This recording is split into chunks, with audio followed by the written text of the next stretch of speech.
and you should be going. And welcome back. Tonight we return to the world of Rukor, not continuing with Brian and Tide at the moment, but rather diving back into history uh, about several hundred years ago, before the creation of the frozen western pole of Modhur. We will discover how it came to be in the modern day, o- frozen over and overrun by the waiting undead. These are the final days of Modhur. There was no hope for survival. This is how you died.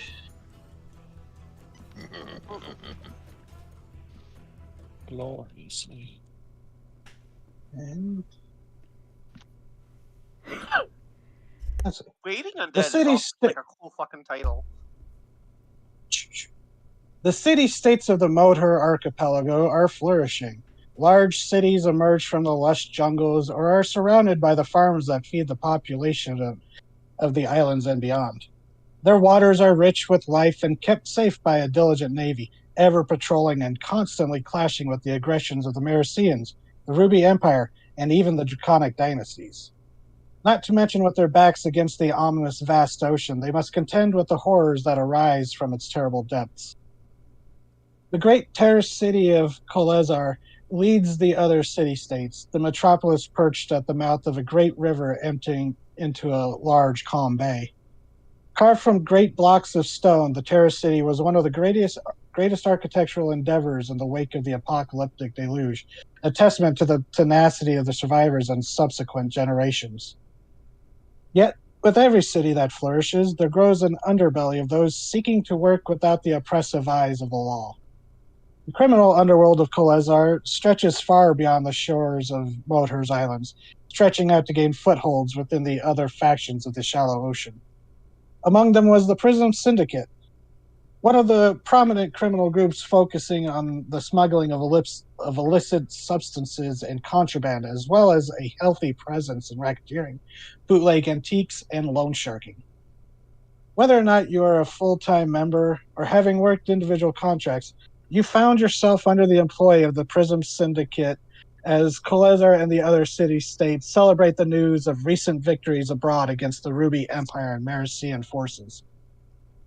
Recently, though, some tensions with the other criminal groups within Modhur has led to clashes, and you have been sent to respond to one of these suspected rival attacks and see if the contraband en route upon the ship, the Cockatrice, can still be recovered.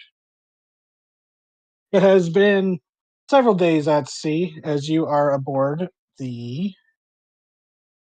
Oh no, you are traveling aboard the Cockatrice. Um, the ship you are looking for is. Oh, already I'm fumbling. Well, that happens. Fine. Yeah. Huh, weird, whatever. I can't find it. I know I looked that up today. Weird. Anyways, so you've been traveling for several days on the Cockatrice under Captain Thorpe. Uh, some of you have worked with him before. He's a branch elf, commonly works with the syndicate and smuggling contraband within hidden holds, or helping helping run passengers that would prefer not to be interrogated upon their arrival into the city. But as you've been traveling, uh, one of the passengers, or not a passenger, one of the crew is a older woman, human, kind of blind in one eye, but still still wiry, tough. She would be the bosun of the crew, of the crew. And uh, as you've been traveling, she's been giving tarot readings to those interested. Yes. Um, and her name is Kesho. Wow. Thanks, random generator. It is not Kesha with an O, but it literally is how it's spelled. Kesho. Thanks, random generator. Sometimes So- you get some gems, and sometimes you get Kesho. So the first member, so one of you have. This isn't the first time you've been on the ship, and probably not the first time you've gotten a reading done by Kesho. But God, I might have to change that. Even just saying it's making me laugh. Cash. Kesho. Kasho. Cash. Kasho. Yeah. Plain Cash So- is fine. Yeah. So, so one of you have done this before, and this time she calls you up. DZ, would you like to introduce your character as you go to sit down across this like barrel that she set up as a table? Very well. I shall post a picture of him in the one shots and mini adventures room. Mm-hmm.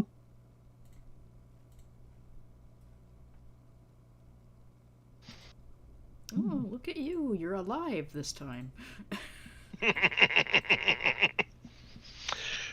For those of you who recognize this character, yes, this is the sort of game we're gonna be in.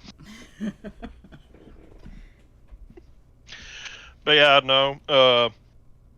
Tall, strapping man, smoking a cigar of a Nakarta kelp.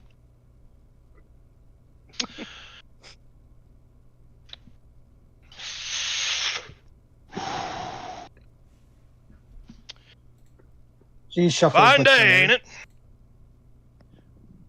Fair weather, should be clear sailings there and back. Should nothing provoke that big old snake. And she shuffles the cards a bit, and then puts it down for you to cut it. And you've done this before, and she's not even like looking at the cards, as she's just having a chat with you. But You know I don't put much stock into this whole card thing, right? It's fun. It's a fun little diversion. sorry, what was that? He's just, as he's cutting the deck, is like, you know I don't put much stock into this whole Taroka thing. No. It's a fun diversion, though. Oh yes.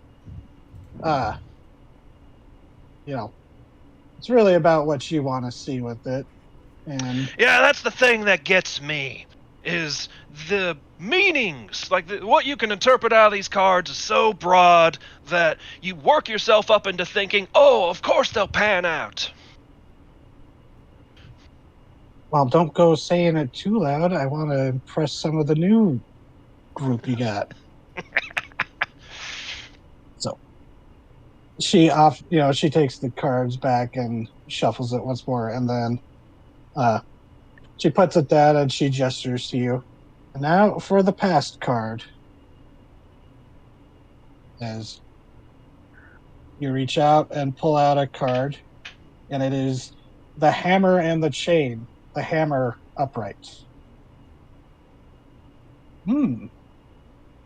Appropriate for a rabble rouser like you. Of course, of course. Alright, let's see what the next one is. Thwip. Oh, and actually, a little bit of fun detail about this. Because this is before the Goblinoid rebellions, the hammer is not clenched in a hobgoblin's hand. It is not. It's not It is furry. after the. It is after the rebellion and the ascension of Karada Aiken, the Chainbreaker, did this card commonly start depicting her. So this one is a more generic. Just. Mm-hmm. But now for your present, she gestures to you to draw again. Oh. And you see facing you is the murky depths and the twisting shapes within the deep card. Oh, this one's This one's bound to put some quiver in boots of a lesser man. And also could just mean, outlook murky. When you're down that deep, everything's a little murky. Well, unless you've got the eyes to see in the deep. But she takes the deck and does the shuffle again and then offers it to you once more. Thwip. And the storm card looks up at you. But there, instead of a ruby eye that you normally see within the center of the eye portion of the whirling hurricane, you see it's odd. This isn't the first time you've seen her use a little bit of illusionary trickery to change the appearance of the cards just for flair. But there in the center of the eye is pretty similar to what you have at your hip, the silhouette of a hook blade. Oh, that's a cute little touch. She just grins and, most people would find this spread a little disconcerting, but... Look, the only one I am the one in charge of my fate, okay? I mean, that's what we all hope, yes? But, now, you go get the other one. Get the next victim. She starts shuffling the cards. Sure thing. See, but I'll make a point here. See, and he'll draw another card. It's like, he'll just present. It's like, it's all bullshit, really. Good bullshit, of course. I understand the hustle. And it's the hammer card.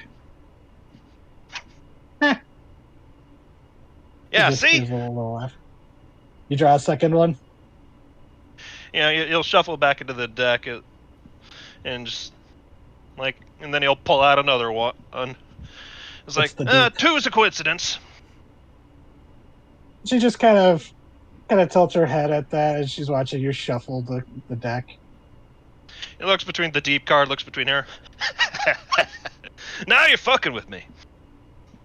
She just kind of gives a little shrug, maybe I am, maybe I'm not. The stage magician kind of behavior. You draw a third time? Nah, he's just gonna set down the deep card, put it back in the deck.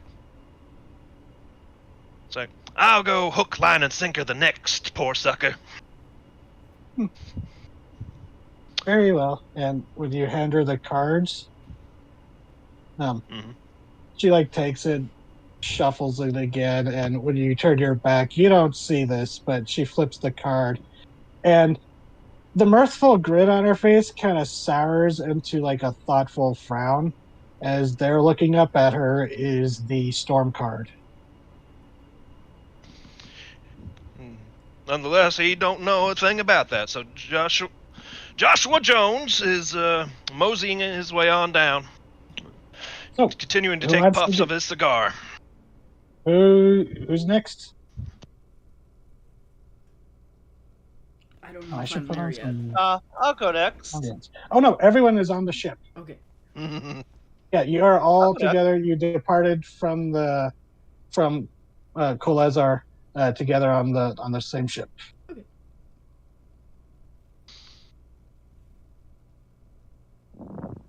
Okay. I will go. Yeah. So he'll go and poke you.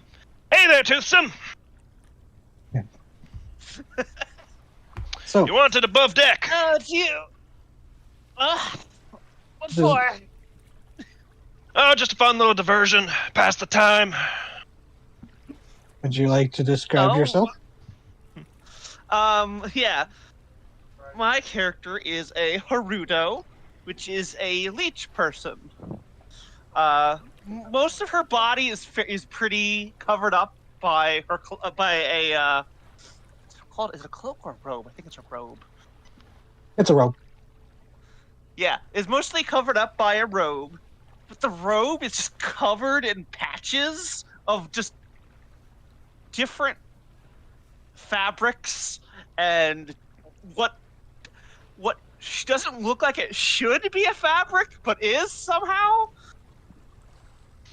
So you got like a little pretty patchwork sure thing where going this- on. Yeah, you're pretty sure that some of those patches are made of like wood or metal. And they have a staff with them. What's the the healing god? Oh, Saint Sanguisuga. Yeah, with a little depiction of Saint Sanguinsuna on the top of it. So it would actually be, you know what a caduceus is? The staff intertwined by two snakes. It would be that it would be that symbol at the top, but instead of snakes, it's leeches. Excellent.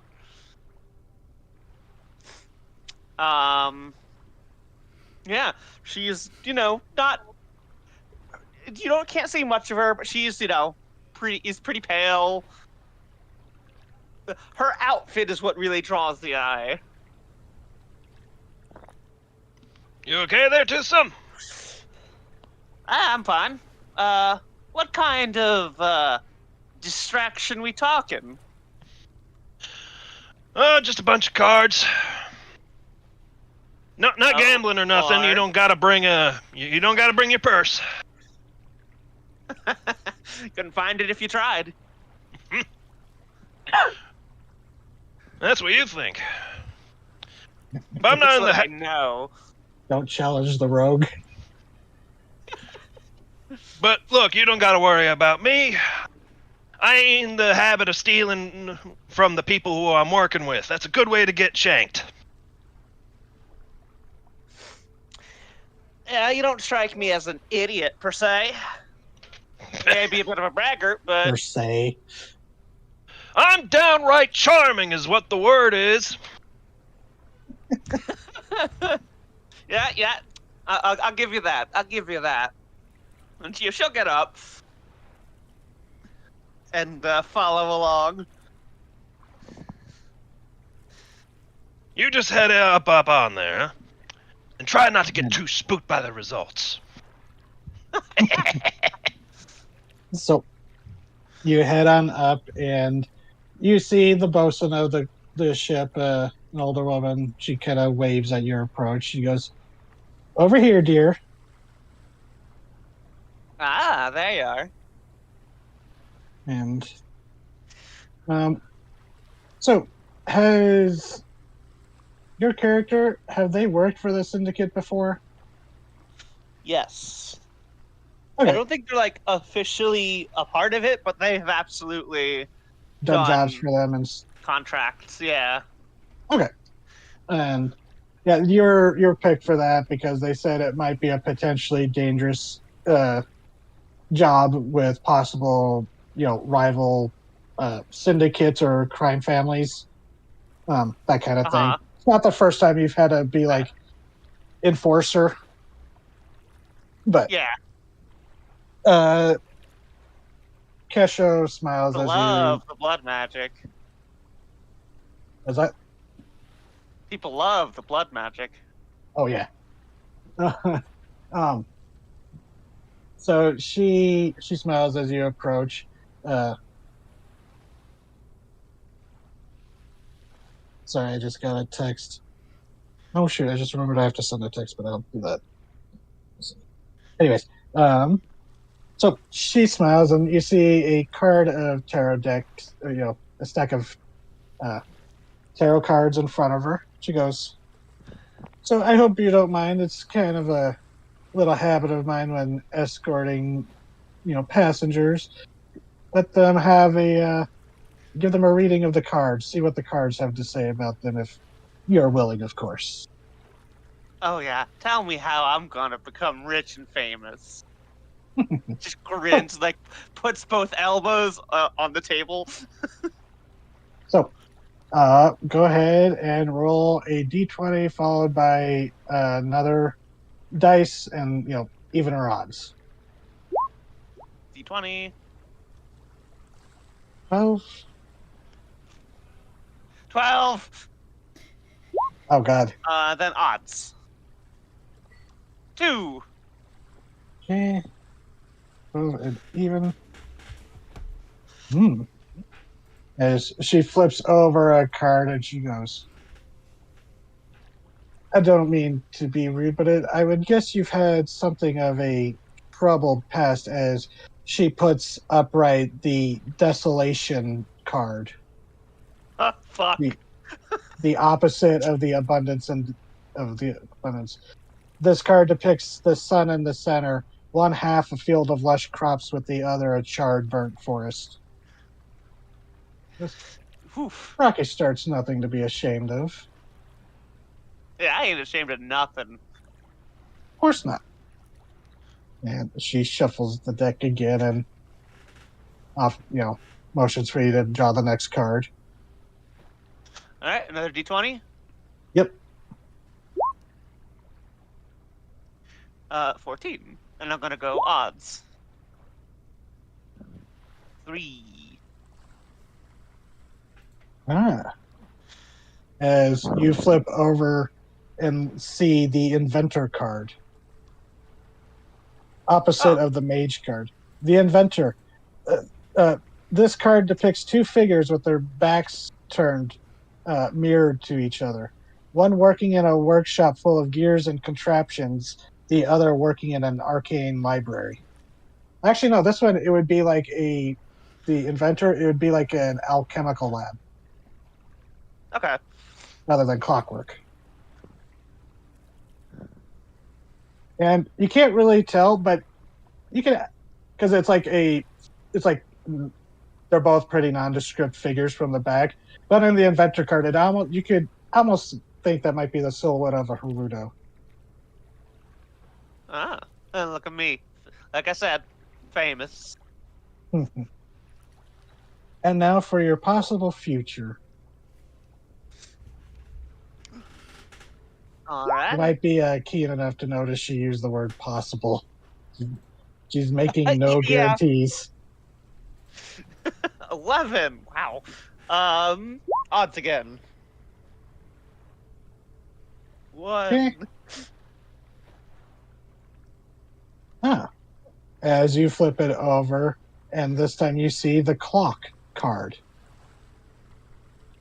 Compared to the furnace card. Right, this is the clock and engine, but in this age it would be the clock and the furnace. A depiction of complex intricacy of clockwork paired against the rough, fiery heat of an engine forge. So she goes, perhaps you'll find some structure and routine in Day's future. Sure. She shrugs. She goes, I mean, life of a sailor, it's all about routine, and it works for me. She takes the cards and shuffles them. Hey, that was fun. Thanks a lot. Mm-hmm. And You want me to go get you another victim? oh yes, please. So, Sure. who wants to go next? Wither on down into the hold. Hey! Who wants to get the cards read? Sure, I'll go. If that's all right. Yeah, go ahead. Yeah. That's All right. what do you look like? Who are you? So, stepping out of the hole, I guess, is a Not massive. scuttling. No, is a massive towering figure that is almost more square than they are round. Probably stand like close to 7 feet tall, and they're hunched. Damn. Like, it becomes immensely clear this is a Karkanos. You know, covered in a dark blackish green shell color for the vast majority of the shell, but like under their chin and part of their like chest and stomach, essentially the underbelly of the crab, is a bright, almost tannish gold. I don't have a picture of it because Carcados can't really make a good crab folk in Hero Forge. So Yeah, this or is the the token I'm using. crab. Crab. Crab. Return to crab. And uh the arm you can see, which is the the left arm, looks completely like a normal, I say normal, but like a shelled segmented humanoid hand. They're wearing a massive like single like poncho that kind of sloughs off the right side of their body, covering their right arm. Like very cowboy-esque or lone stranger style. They have minimal clothing except uh leather pants on to keep the other humanoids from yelling at them. You know, and like probably like a sash or something across like their chest or midsection with pouches and bags hanging off it. There's probably several bags hanging off their back actually. And this big thick square chunk of chitin just rumbles on through the doorway. It just nods his head. To Uh yeah. oh yeah, you have fun up there. Just doesn't really just gives a single like grunt. It just begins to thunder on off, practically rumbling the deck as he goes. Oh, so before we move on, what's your character's name, Nora? Oh, I just Kita. realized. So that was Kita the Haruto, Yeah. and when you scuttle over, well, you walk over to Kesho, she smiles and nods, and she goes, "Ah, welcome aboard again, Krill." Just, yeah. Just, I heard you got some entertainment around. Well, got some cars, not playing for money. Yeah, that'll be later tonight if you're interested in a few hands. But And she looks back taps at the his one hand with that comment. Yeah, don't she play taps. much cards. That's fair. Honestly, probably smart thing with the amount of just these. She gestures dismissively at the crew. These, these scallywags. And the mandibles slowly upturn in what could almost be construed as a smile. Oh man, people don't cheat around me.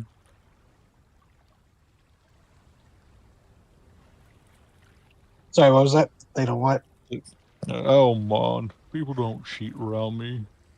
Well, that's good. It's good to have an honest table when gambling.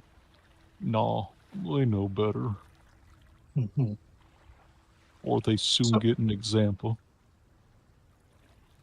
oh yes, I've heard of the pinch. Hmm, hmm. Uh, So she taps the cards. You interested? it's Monva shuffle. Of course.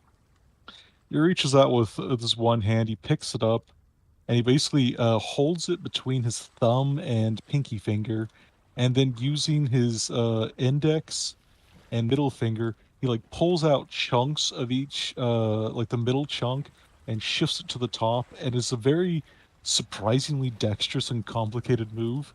Like as he shuffles the cards around, and he places them back down the table before and finally draws a single card and flips it. Ooh, that's a fancy trick there. So Got go it ahead and roll. dabbed.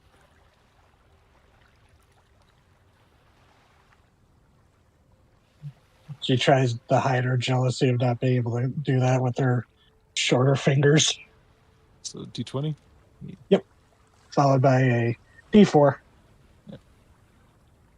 Dice pool. There we go. D20. And that's a D6. My bad. D4. They're both odd, so it works. It's, since each card has a either or face, I just do even odds or evens. That's fine. So 16 and odds. Oh my! As you reveal the hag card of the hag and the maiden. This card depicts an elderly woman wise in her years, mirrored by a youthful woman. But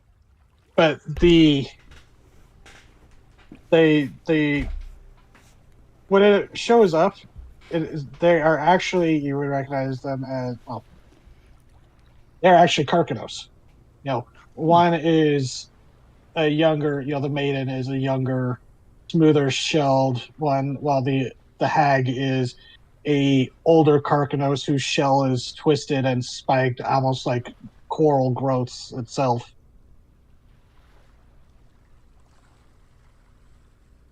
The hag in the past? Interesting.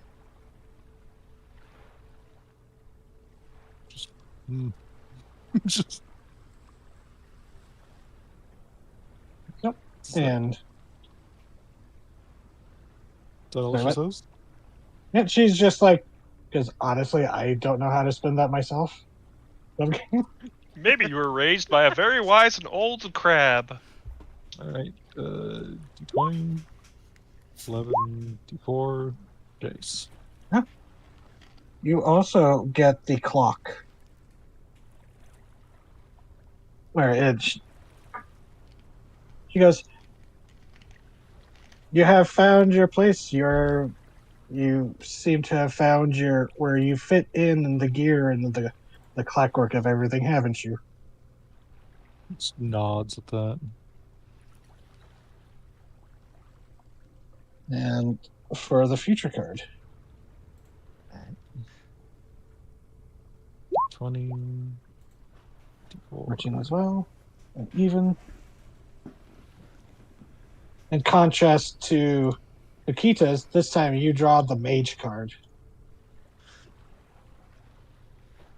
This one you see a mage-like figure hooded and cloaked from behind, so you can't see, but in their hand, staff lifted with top, very typical mage's staff with looks to be like a crystal carved skull on the top.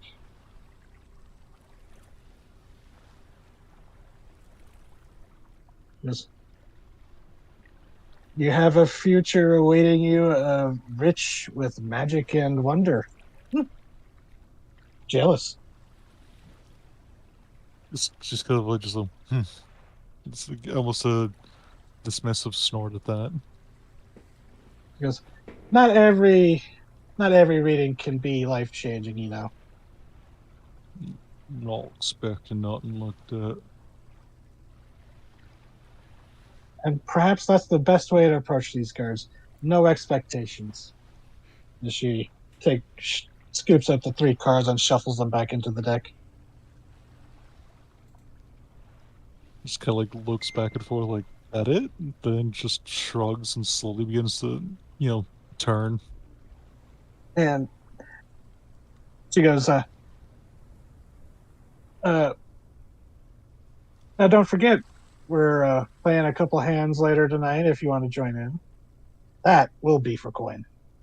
Yeah. And who wants to go next? Sorry, that one was is it thorough. Sorry. No, it's fine. It's either me or you, I don't GG.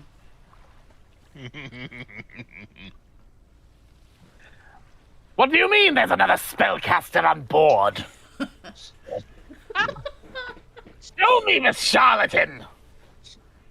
As Hey, this, he called her charlatan! So, it's time to meet everyone's favorite, Brund Ranselgraft. Just a horrible, frail, bony man in tattered robes who stinks of mung beans and mothballs and just death, God. smelling like a desiccated, mummified corpse in a way that's pungent and fills your nostrils as soon as he passes. Bearing a staff with a great big crimson skull on the tip and wearing like a bone headdress. Just the nastiest old man wizard you've ever seen. And following up behind, in perhaps just as equally scuzzy attire, a green-skinned, partially decaying, but still armored, tattered, a ghoul steps up following. He goes, "I don't know, sir. I just heard about it." As you see Kloop the ghoul following. I just really want to hammer home just whatever your experiences are with old man smell. This is it raised to 11. It is that particular funk of like a person in their 90s who has stopped caring. I'm gonna have to veto this if it gets too far. Hey! You called a charlatan! Where is this charlatan casting spells with cards? Wait, Nora, Yeah. I saw your character sheet. Your background is charlatan. Yes, this is. I know. Probably I why know you're what I taking did. offense. Yeah. When this very colorful figure pops out and demands things, it's like there's just the slow raised arm as Krill points in the direction.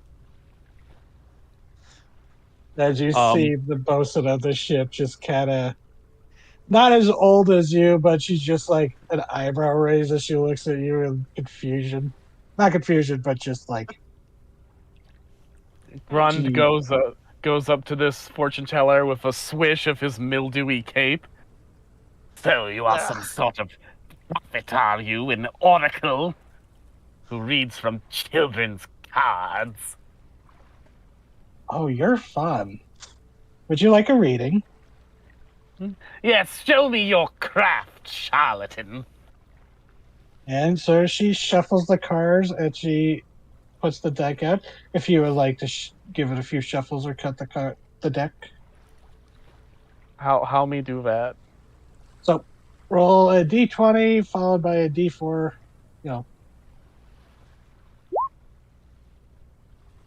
Okay. For your past card. The Caldera. Is you flip the card over and see the Forge and the Caldera card. This card depicts an erupting volcano peak overflowing with lava trailing down to create an island, with the forge carved from the stone where smiths are hard at work. And she goes, you come from a wellspring of power. That much is obvious. Don't encourage him. She just grins. She's like, now, for the second card. D20 followed by D4. Okay. Oh, another 11 and a 1. This one, wow. The clock again. She just kind of laughs at that. She goes, curious to see how many of this group have drawn this. But the clock and the engine, you are all about control and rigidity, domination, and making sure things stay where they must, right? She kind of glances at Kloop, who's just kind of looming over your shoulder in that bodyguard way. Mm-hmm. And now, for the third card, she gestures to the deck. All right. 16. You gotta laugh at this one. As she pulls, as you pull out, the maiden card. This time the cards show Grunt. What? Who is? I'm making Sorry, an what was- assumption here. When Grund was younger, who was the woman that got away? I have to make backstory now for a character who's just supposed to be awful. I mean, she could have gotten away because she ran away. Yeah, that's I'm glad to know that we have Ice King in our party. no. Ice King is lovable. Ice King is a sweet old man with dementia. We gotta be careful, Scott. This is still recovering. This guy's an asshole. He doesn't have Yeah. any excuses. I'm gonna say her name was Iris. She was another wizard in the same wizard school that Grund went to. Just not one with, amorality and an egocentric complex. Okay. Absolutely did the right thing in getting as far away from him as possible As after you their time together. You flip the card and you see her. It almost looks like a portrait done by the school staring up at you. And it is of her back then, back when you were both young.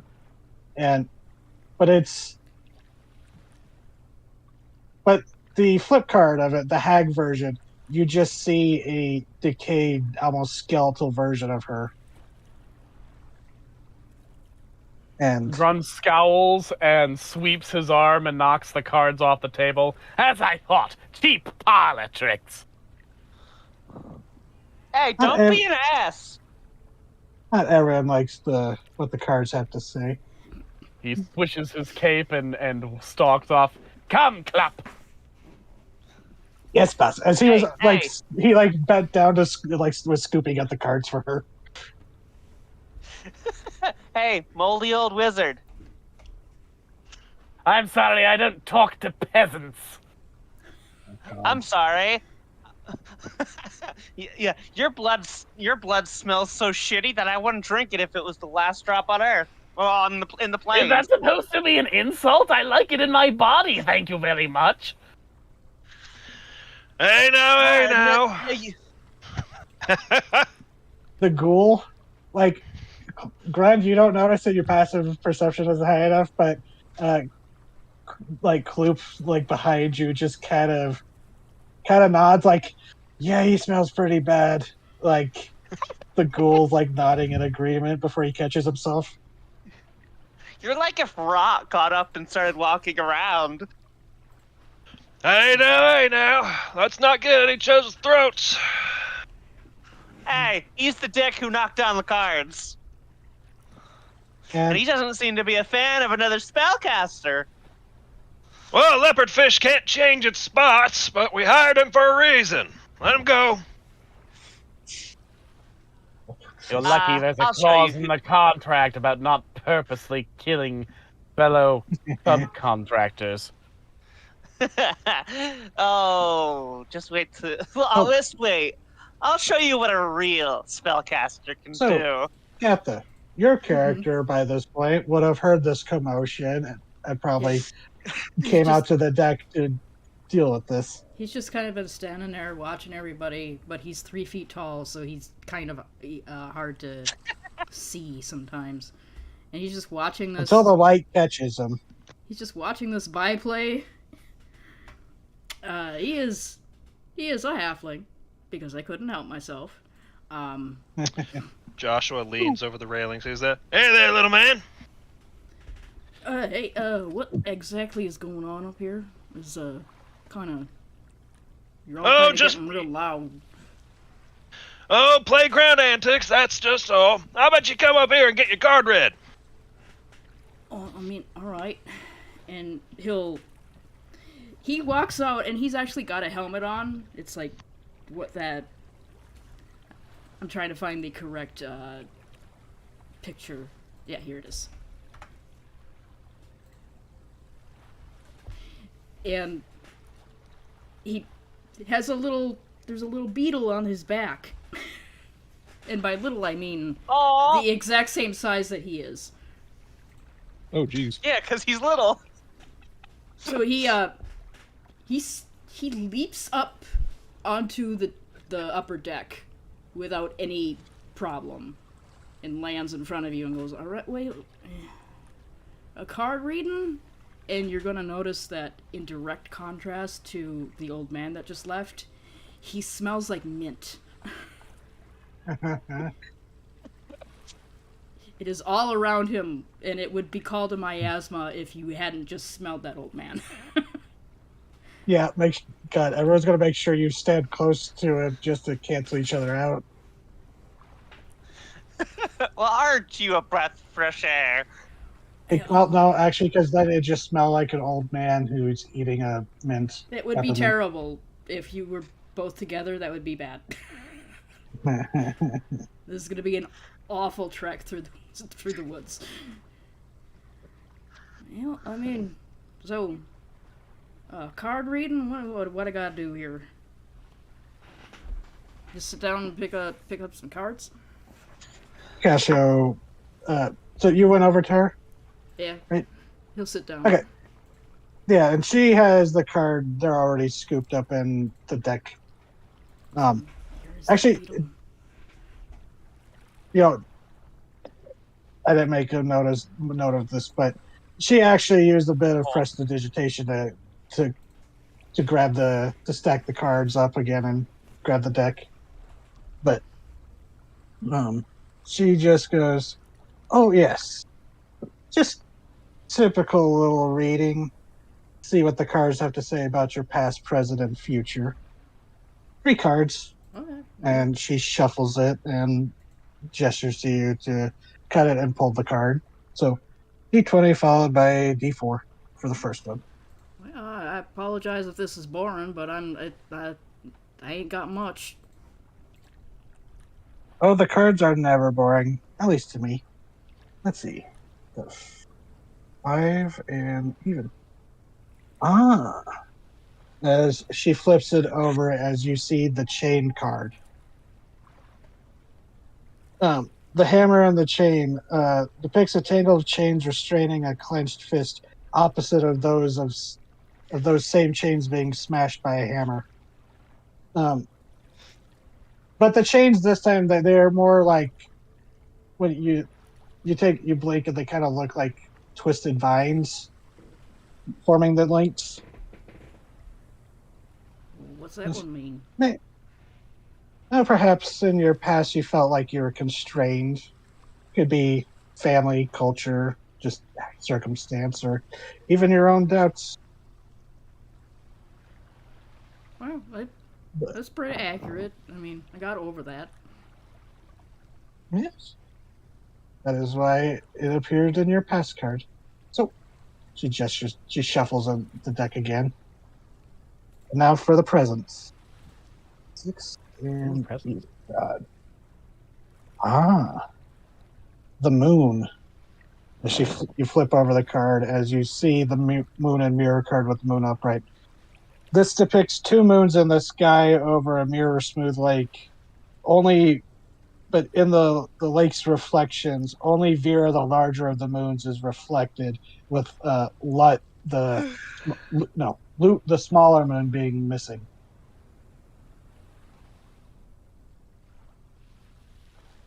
What's that one mean?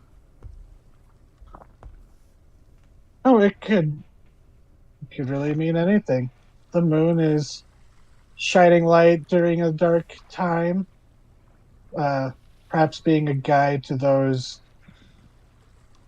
searching for something. Well, that's accurate. That's what I'm here for. Yeah, so sometimes the cards can be a little On a nose? Obtuse. like wibbly wobbly hand. She goes, they can be either completely accurate or just vague as they want. So for the future card. And as you flip over the dragon card, of the dragon and the stars card. This card is a depiction of the prismatic mother constellation in the night sky with dragons nesting peacefully on the ground. As you see the upright of the dragons. She goes, "It seems you will have a peaceful future." Well, that's What more always nice can you to ask? hear.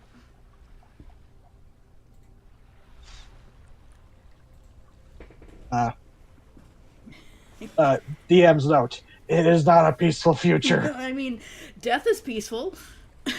Hmm. Technically. Yeah. Our resident necromancer rubbing his grubby mitts together. No, my card said it's going to be peaceful, so he's going to miss my body because I'm so small. Who's standing over So- the corpse? Well, that one's hardly good for anything.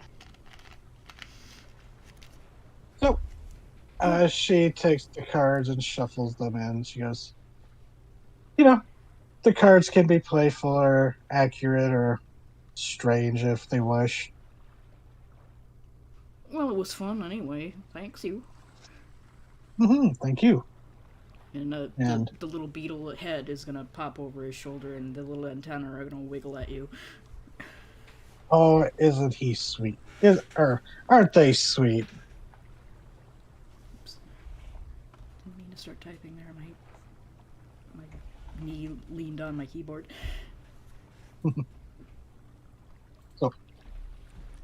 Yeah. That was the reads. I just felt that would be a fun little way to introduce the different characters. It was Yeah. Some of the readings are a little more accurate than others for possible events, but it's interesting to see. It's just always fun to see how the cards play out. Erdrin Agreed. came out a little more Elvis than I was expecting, but I'm going to lean into that now, so enjoy. Well, So, so what was the commotion up here earlier? That wizard fella didn't take too kindly just to being other spellcasters on board and decided to be an asshole. Smells like one too. There's like a confused tilt to the helmeted head. He still hasn't taken this helmet off, by the way. Like, well, that doesn't Okay. make any sense. I'm pretty sure you, right? And I can do it too. So what's this problem? Don't ask me. He's so old, I'm surprised he can even remember his own name. Oh, Well, I mean, don't make fun of that. That's like a problem. look. He's an ass. I get you. Yeah. They squint at you. So, I mean, he can be an ass without you making fun of how old he is for the reason to be an ass. Because I mean, that's like taking all of the and whatever. He's like, Fine. that's taking all the blame off of him just being an asshole. Yeah. Fair enough. He's what happens when Mold decides to just get a job. Well, that one's more accurate. Okay. Motivational growth. Is J.K. Rowling? No, that's not. The mold Not that doesn't evil. deserve that association. Yeah.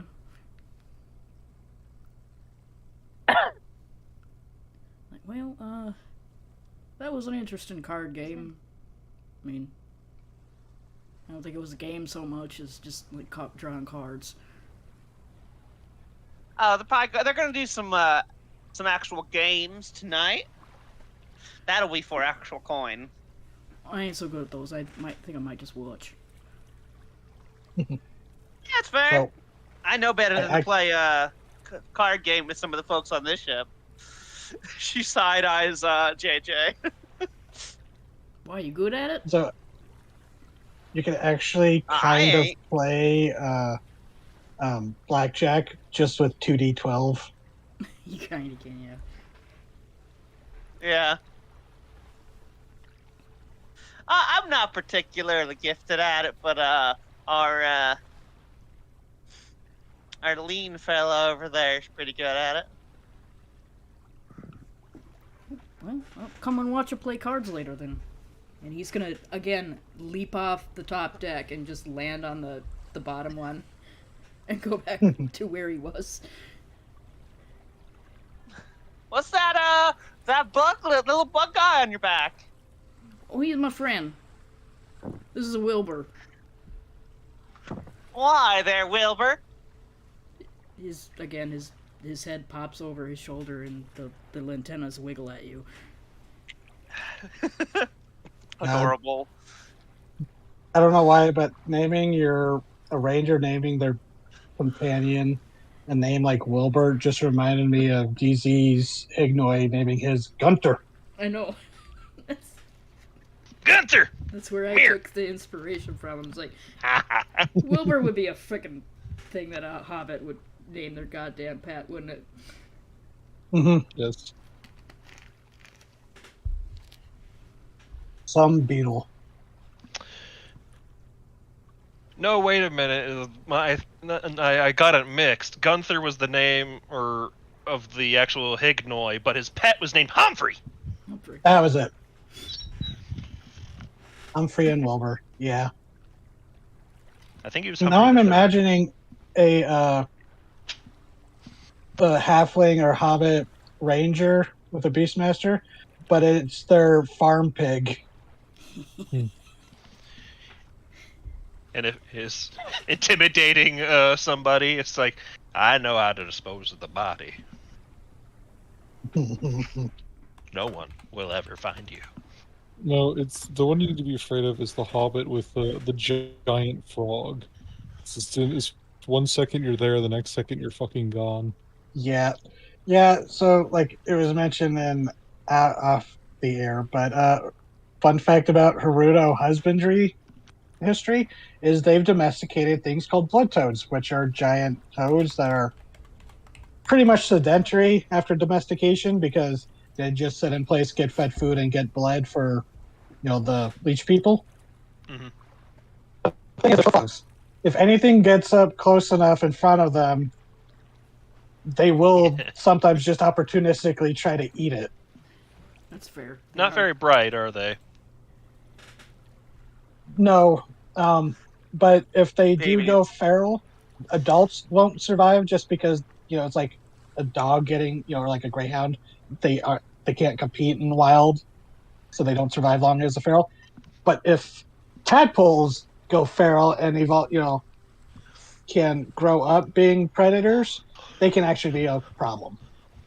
Then you get the Beelzebub Bufo type frog problems. That frog anyways. ate my baby.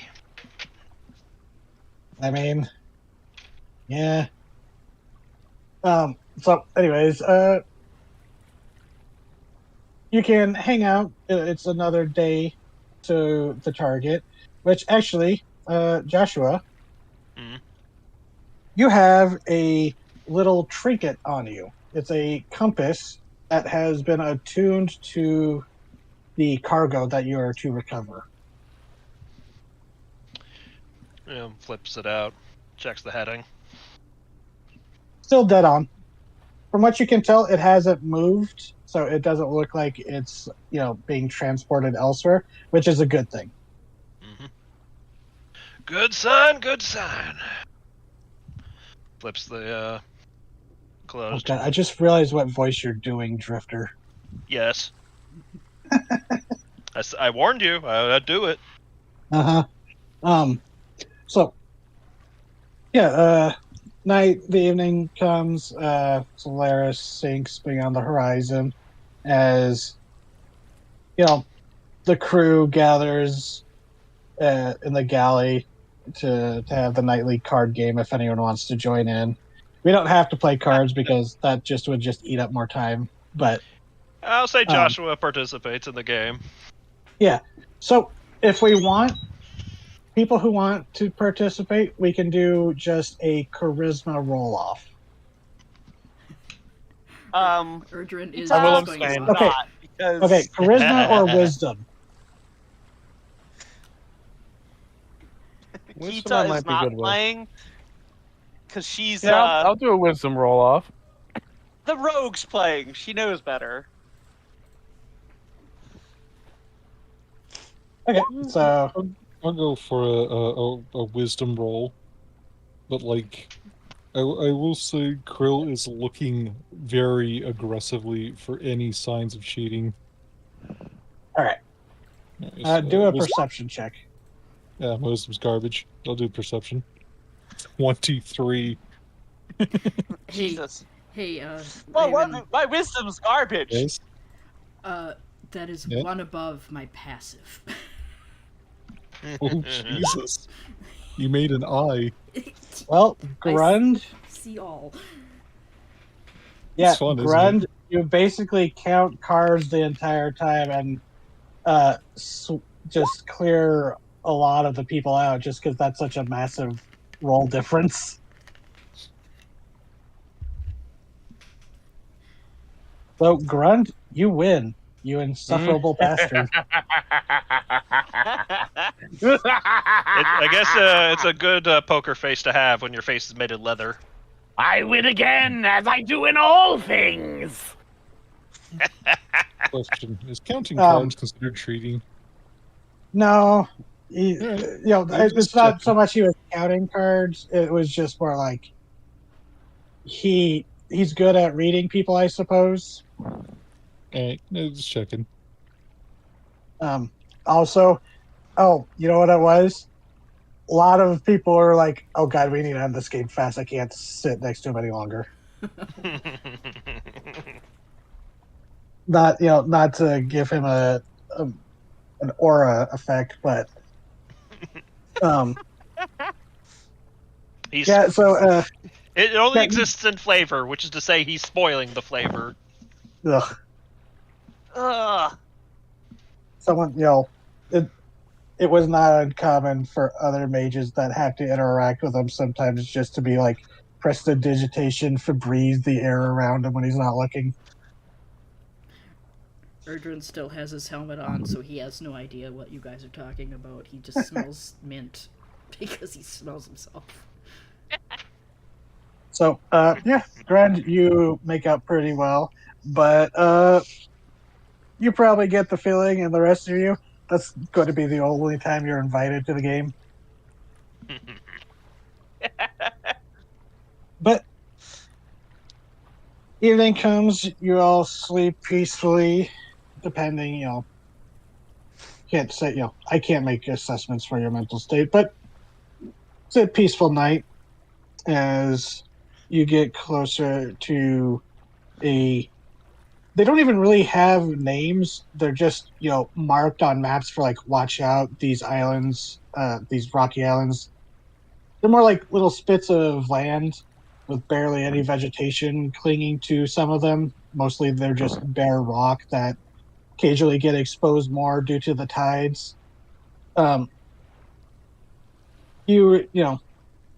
you've heard of ships passing by there and, either running afoul of the rocks or, disappearing due to storms and getting hit on there. It's known for like bad luck around the area, but it's also kind of, one of the reasons why it's used for a smuggling route. The more dangerous a route is, the less likely people will be around. But the Prism Syndicate hasn't had any ship lost while going through there. There have been a couple times where it's like, when the ship got back, they would have to go to dry dock to repair some damage to the hull by passing through there. But the Captain Thorpe, they were picked because they've been through the area quite often and they know what to look out for. But following the compass, all of you are, warned that as you start seeing little bits of rocks sticking out of the ocean in the distance, you're getting close to your destination. You start to prepare. Oh, excuse me. So you're there with the captain as and the pilot with the compass kind of directing. Yeah.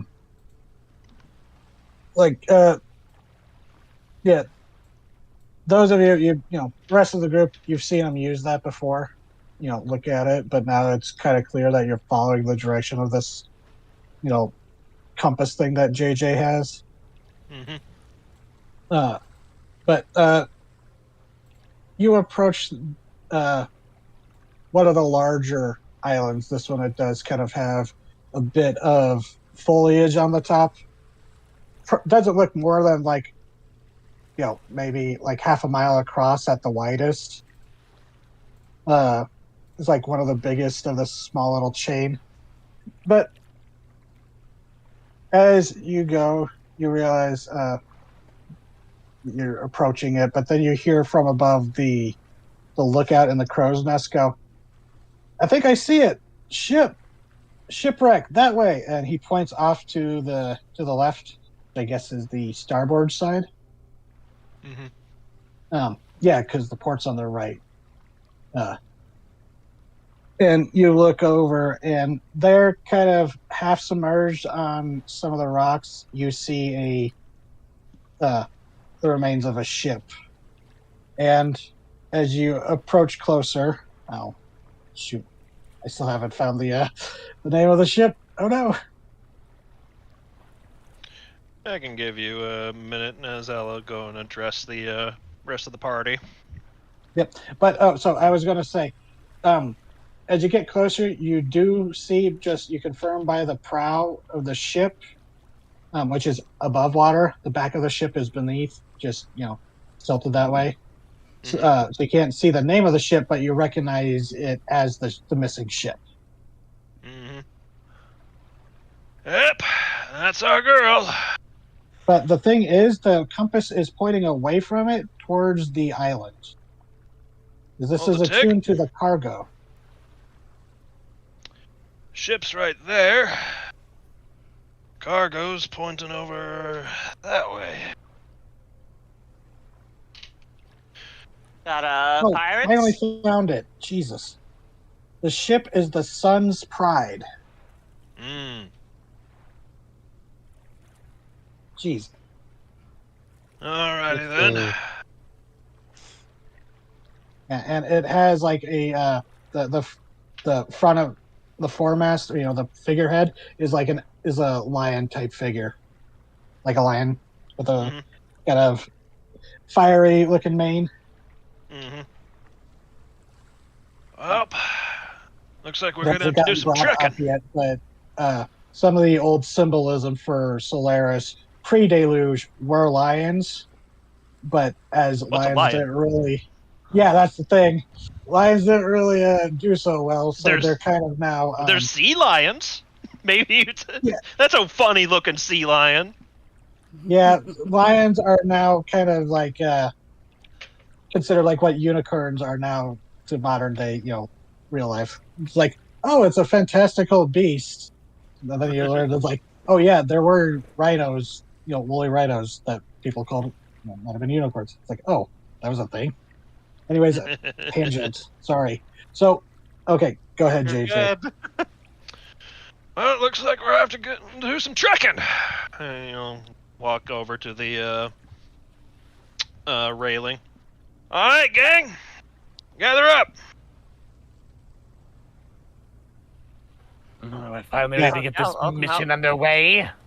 Yeah. By the way, I just wanted to say, when the contract was assigned, the leader of the syndicate, Vithelna Harna, she assigned JJ to be the head of it.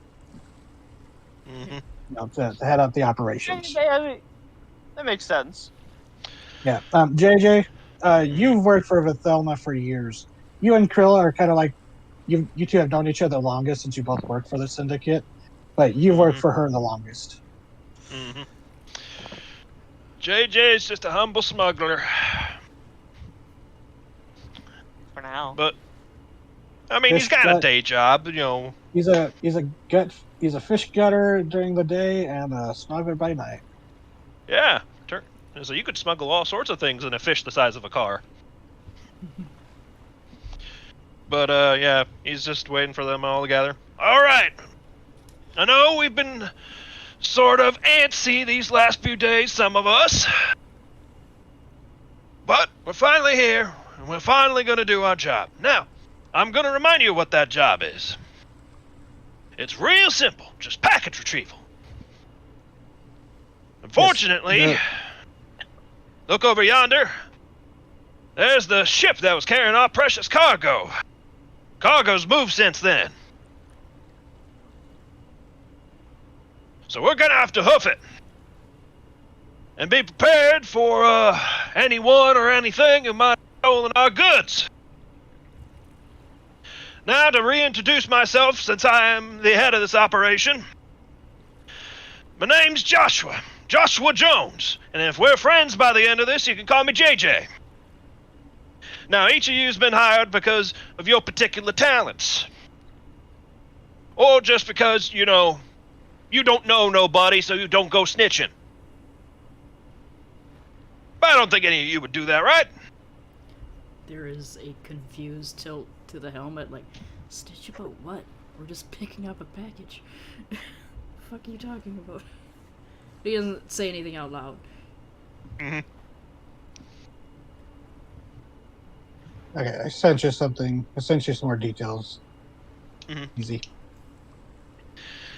Now, since we're gonna go, traipsing off after it, and let's see, you.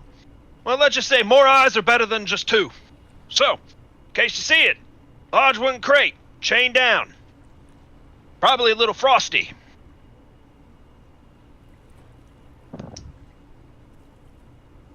So whatever's in there is probably magic. However, Dusty, I'm gonna look at the necromancer, I'd highly recommend you keep your hands to yourself.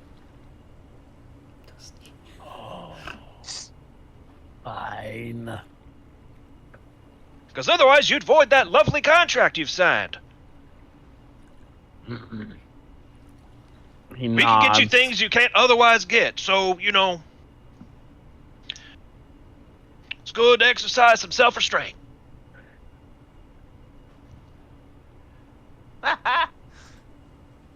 Let's say, Kloop kind of looks at you like, you gonna take that, boss? But he doesn't say anything.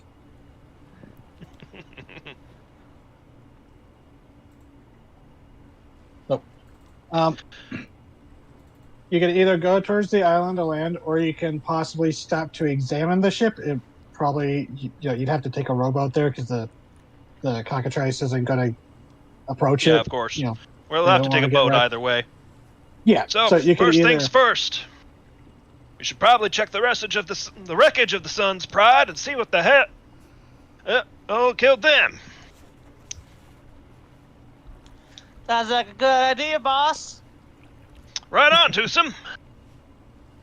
Yeah, fun thing about Haruto, you keep calling them toothsome, but it's funny because they only have 3 teeth, but they can be quite Hard big and teeth. intimidating when a Haruto wants to be. When they smile, quote unquote. That, Yeah. That one detail made it really hard for me to not play one and make it weak. And make you have to put up with We Will Mick the entire time.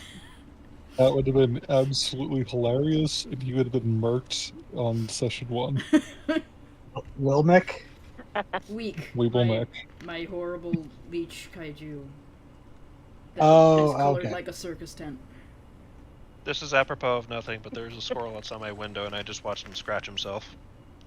What the fuck you looking at? Keep scrolling. Yeah, the only wildlife we get here are lizards crawling across my window screen and occasionally hummingbirds going through the flower bush outside. And cats screaming. Oh yeah, can't forget those. Thankfully, whatever cat was in heat causing them to fight around here is either not in heat anymore or gone. I think it was the neighbors that moved out, so it's been thankfully quiet. And the boy cat, our cat has stopped trying to run out as much. He still wants to be an outdoor cat, but he's not as determined as he was That's good. All right. Let's hit the shore. You load up into a rowboat. Mhm. Pearl specifically does not. He probably weighs too much for the rowboat. He just kind of steps off the side of the ship and then swims Dunk. underneath the rowboat. Or you might see like a large hand grabbing onto the side of the rowboat to be tugged along. Mhm. Yeah, because Kloop is also going in, and he's got his armor. Yeah, Mhm. Unless you tell him otherwise, Grund, Kloop's job is to stay by you as your bodyguard. Yep. And carry me when I get tired. yeah. Despite looking That- like he's in heavy armor, when he gets into the boat, it doesn't actually seem to have any noticeable effect. Yeah, do you do your flea jump in again? Oh yeah. Yeah, you see him jump, and you tense because even though a small person, it's gonna rock the boat, but just lands barely any disturbance. Mhm. Oh, do you have But- armor of witnesses? No, it's just armor made out of bug parts. Yeah, now that you take a closer look, you realize it's not metal, but rather chitin. Well, ain't that fascinating? Yeah, he'll What come across that? he'll smack it And well, it's like, well, I So, mean, we farm these little fellows back here, and that Wilbur will wiggle his antenna again. yeah, Oh, Well- all right. the type of bug that Wilbur is, they are domesticated and bred for fight capabilities. The armored bugs, they are bigger, bulkier, kind of like Umber Hulk size. They're not Umber Hulks, but like that size beetles. That their exoskeleton gets Damn. harvested. But yeah, because halflings, they are the insect husbandry now that the three crane are kind of extinct. Mhm. Well, besides other caps as well. And actually, that's one of the things about the Modhur Islands. The lush jungles are actually pretty rich with insectoid life, arthropod life. So there are actually quite a few halfling communities that raise arthropods and stuff, and there are a couple Oncag hive farms even. Specifically, I have these little guys because, like, there's a lot of wild mint where I come from, and they eat it, so I get paid to keep that from taking over people's gardens.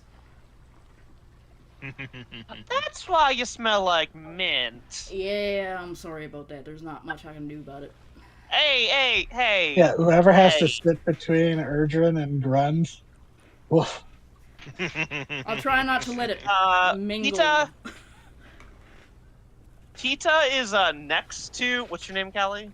Erdrin. Erdrin Winterdream, Yeah, because Tita's I'm an next to asshole. Erdrin. Yeah, she's next to Erdrin, but like opposite whatever side Grunt's on. Protective barrier. So, you all load up into the boat, Kloop as well. Also, I want to know if that other side is like the edge of the boat or the side of the boat. She is on that. Okay. So, were you going to go check out the wreck or head to the island first? I'm gonna check out the wreck, and he's gonna look to Grund. It's like, hey, Dusty, this is where you're gonna come in.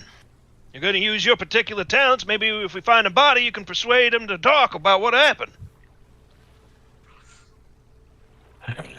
Sign. Okay. Oh shit, you So- can do that? Oh many things within my particular talents. Well, it kicks ass.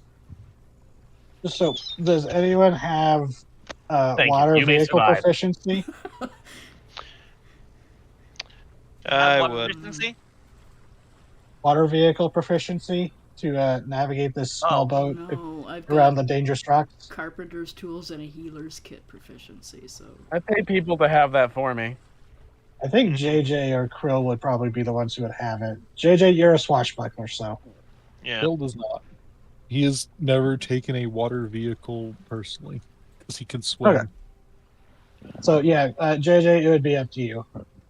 I'd say Yeah. you would have it. Just, it would make sense for your backstory that you would have it. Mhm. So, that would be Dex and proficiency.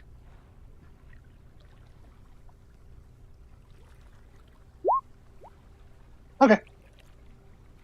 That was the DC. These are some dangerous rocks. As you start going, and actually, Krill, you actually help out. There's a couple of times since you're like below the water line, as JJ's rowing. You'll feel Krill shift and nudge the boat around some submerged rocks that you didn't see. So it's actually pretty helpful having. I'd say you would have advantage. Go ahead and roll again just to see if you can get. Just 1 second. I'm volunteering you, Krill, for assistance. That's fine. It's nothing he wouldn't do if I was, allowed.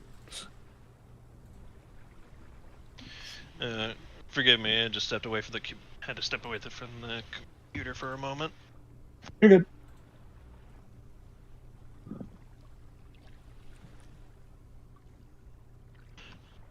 You said roll People again? enjoying so far? Yeah, Yes. having fun. Yeah. Well, Our party is either shitty or very charismatic. Which is... Thank you. It'll be I fun. thought I was playing a very charming character. Wait, is Krill shitty or charismatic? I think you're pretty charismatic so far. Just on the Yeah. just on the side of you're not shitty, so Fair. Charming Um, by default. well, plus crabs, it's hard to emote. Like, yeah. You're just the like benefit when I of was being playing, a crab. like when Ventrlock was around, I try to emphasize a lot of their expressions were in both the mandibles and the eye stalks. Right. Now I'm just Malfunctions. imagining like a Karkanos who has a minion who sits on their back head. I imagine they have a flat surface near the top of their head. Most of them do, yeah. Yeah, and just having a little spikier. having their familiar wipe their eyes for them. God, And to be fair, little monkey. it's hard to not be charmed by a crab. Yeah, Yes, that is true. I mean, Rayan became best friends with one for a while. Yeah. Fuck you. Alrighty. So, you approach the ship with some help from Krill nudging you around some unseen rocks, and Krill, thankfully for your sake, seems to lack any aquatic predators that would be big enough to give you a problem. You do see You stay near the boat for a reason, because that makes him look bigger by proxy. Yeah, like you do see some smaller like reef sharks that like you would outweigh them, so they don't give you much attention, unless since you're not injured or anything. They're just like whatever. They kind of swim away. As you get closer to the ship, you would notice at first, it's pretty cold in comparison to the relatively warm waters around you. The sun's out, there's some clouds, but it's not like overcast or anything. But the water feels chilled around the ship as you approach it and kind of dock up against it. And you will climb up onto it and search through. Grill, you kind of do like a once around it from the water, like check the hull. And from all intents and purposes, it looks like it ran aground during a storm. Like, Okay. like, just giving you all the benefit of the doubt. Like you do, you search, you investigate. There doesn't seem to be any foul play, but as you're going through, parts of the wood are still encrusted in like frost, like ice buildup, and part of the cargo Hey. hold that is now partially submerged through water coming in through the hole in the hull. There are icicles hanging from the ceiling in a couple of places, but Joshua, most of it seems to be melting. Mm-hmm. hey, Yeah, Joshua, there's he some pokes his head in. frost on the. There's some frost out here on the outside of the ship itself. Yeah, Kita like literally crawled along the hull of the ship because she can stick to it to just like Yeah. check it all out. Herodos literally have a suction cup at the end of their tail. Is, Yeah, is, and is, she can also go underwater fine. I was gonna say, Yeah. as Krill emerges from the water, like stomping up onto the deck, just water's cold, boss. Just That just means we're Yeah, looking in the right place. And in the hold, it looks like there's stalactites of ice in there. Yep. Oh, Whatever yeah, the package was kept on ice. Yeah, since Modhur is on the equator, a lot of you don't know what icicles are. Might not know or you might know what an icicle is, but probably haven't seen one. That's why I called it a stalactite. Yeah. So and that's another thing. As you go through, like Grenz, you were told that you might need to speak to some bodies. There are no bodies. There is not a single person, alive or dead, on the ship. And oddly, you don't find any signs of like struggle. There's no frozen blood puddles or anything. There's no like spatters. It really does look like the ship might have been abandoned after it ran aground. But the cargo is also missing. Since Krill did a once around of the ship, was there also no bodies in the water or, significant scavenger activity? No, that's the thing. This isn't the first ship you've been sent to scavenge. And that's one thing you've noticed before, that there's usually scavengers with their bodies around. And it just seems like normal activity for the life. It's actually kind of a little more empty because these warm water fish don't really like the strangely cold water. Right. It's not like you see fish dead from the temperature change, but it's like uncomfortable, so they moved. I get you. They're just avoiding the area. And he's gonna point at the water, just nod. It's just like no bodies below either. Well, that's a little suspect. And you think back, there was a fairly rough storm that you thinking back, would be around the time the ship was expected to arrive. Yeah, so that was one of the beliefs of like what happened to the ship. Maybe something happened to it when the storm came through. Maybe they just took this cargo you're looking for and then went to the island over there to wait for somebody to come pick them up. Well, that's another thing. You think that the rowboats would be gone. All but one of them are still strung up. But Krill, you found that one beneath the waves. It looked like it had dropped down and hit some rocks and sank without floating. So as far as you can all tell, all the rowboats are accounted for, and it is quite a distance to swim, unassisted to the main, where the compass is pointing. Worse, if you're swimming with this mysterious package that was freezing cold, that would fucking suck. Mm-hmm. Yeah, he's consulting the compass, looking around, is like, well, this sure is interesting. Hey, Dusty, You ain't found one body? Have I found a body? No, nobody's. Nope. And even No Kloop body. shakes his head, goes, "Don't smell anything either. No smell of death or blood." Well, it's too bad that I can't talk underwater because I'd ask one of them fish. And my name is Grund. At the mention Okay, of Dusty. talking to fish, Krill slowly turns back around and just like like Godzilla sinking back into the water. Letting the people. But I do have the there we go. I do have like an ability called Shepherd's Speech, which allows me to communicate rough ideas to fish.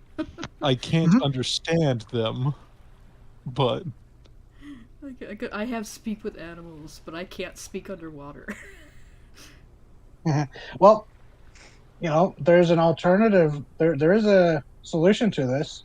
There is a Yeah. creature that would be scuttling around that goes above and below water. crabs. Hey, Krill, you gonna grab a crab?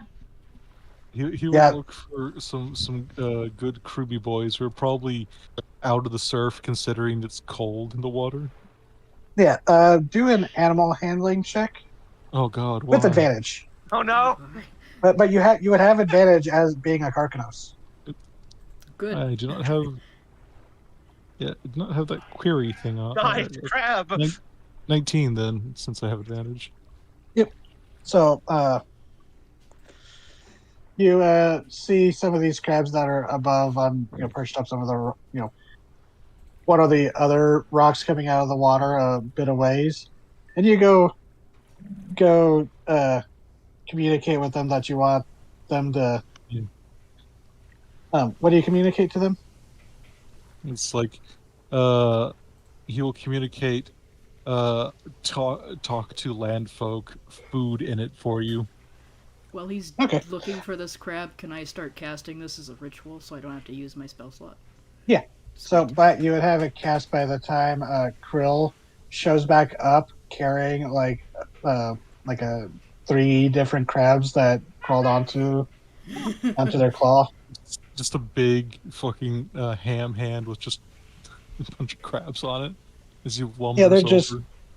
just clinging to it. They're like the kind of like rock crabs. Yeah, he just points to it and goes, "Promised food." Well, I I'm got just some of thinking that. of that little video. Just hand, frighten. Food, And food.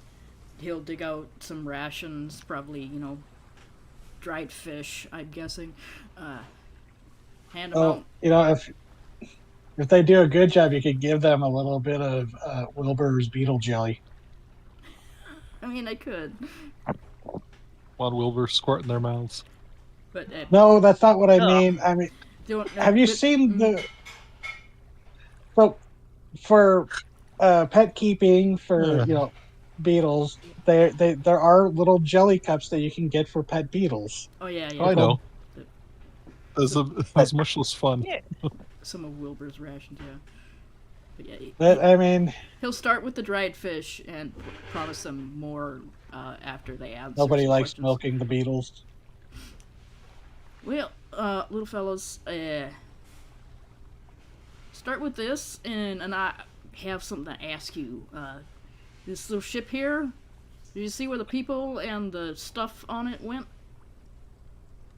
They go and start picking at it in that very delicate crab way. I So love let me that. look up speak with animals. Here, I can pop that up for you so you can see what it does. But it's Okay. it's basically speak with animals.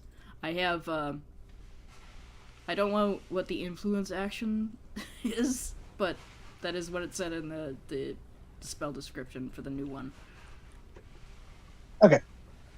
So yeah, it's basically the same thing.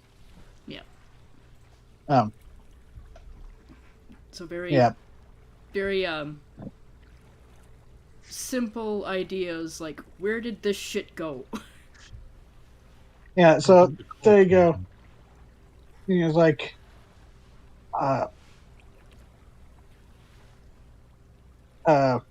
cold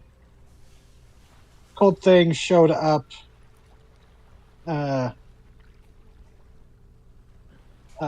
they're like, you realize crabs can't count. Like, sons ago. And then they say, we got excited. Sometimes tasty things fall off big shells like this, but nothing on it. Empty, cold. It was already empty? No food, Oh. but people came. We think people. They were weird. We didn't like. Stayed away. They came, and then left. Okay, wait. Here you go. Here's have some more, and he will dig out some of Wilbur's rations. I'm not sure that he has jelly cups, but Yeah, there'll be it's live worms and stuff. oh yeah, they'd be like, ooh. You can understand them as they're very like, ooh, these are delicacies. We've never had these before. Yummy, yummy, yummy. As they just, whatever some rock crabs would say. I like crabs.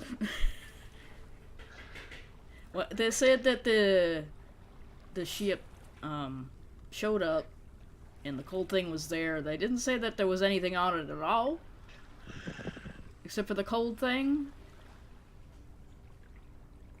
And then Well, people they said came. there was no food, so you don't know if they really cared about or could even differentiate what cargo is. Yeah, but there was no like people on it, which is what imagine they mean by food. Yep. They said there was no people, but the cold thing was there, and then other people showed up and took it, but they didn't like them and they stayed away. Like they were weird, they said. Well, sounds like we might got a rival operation.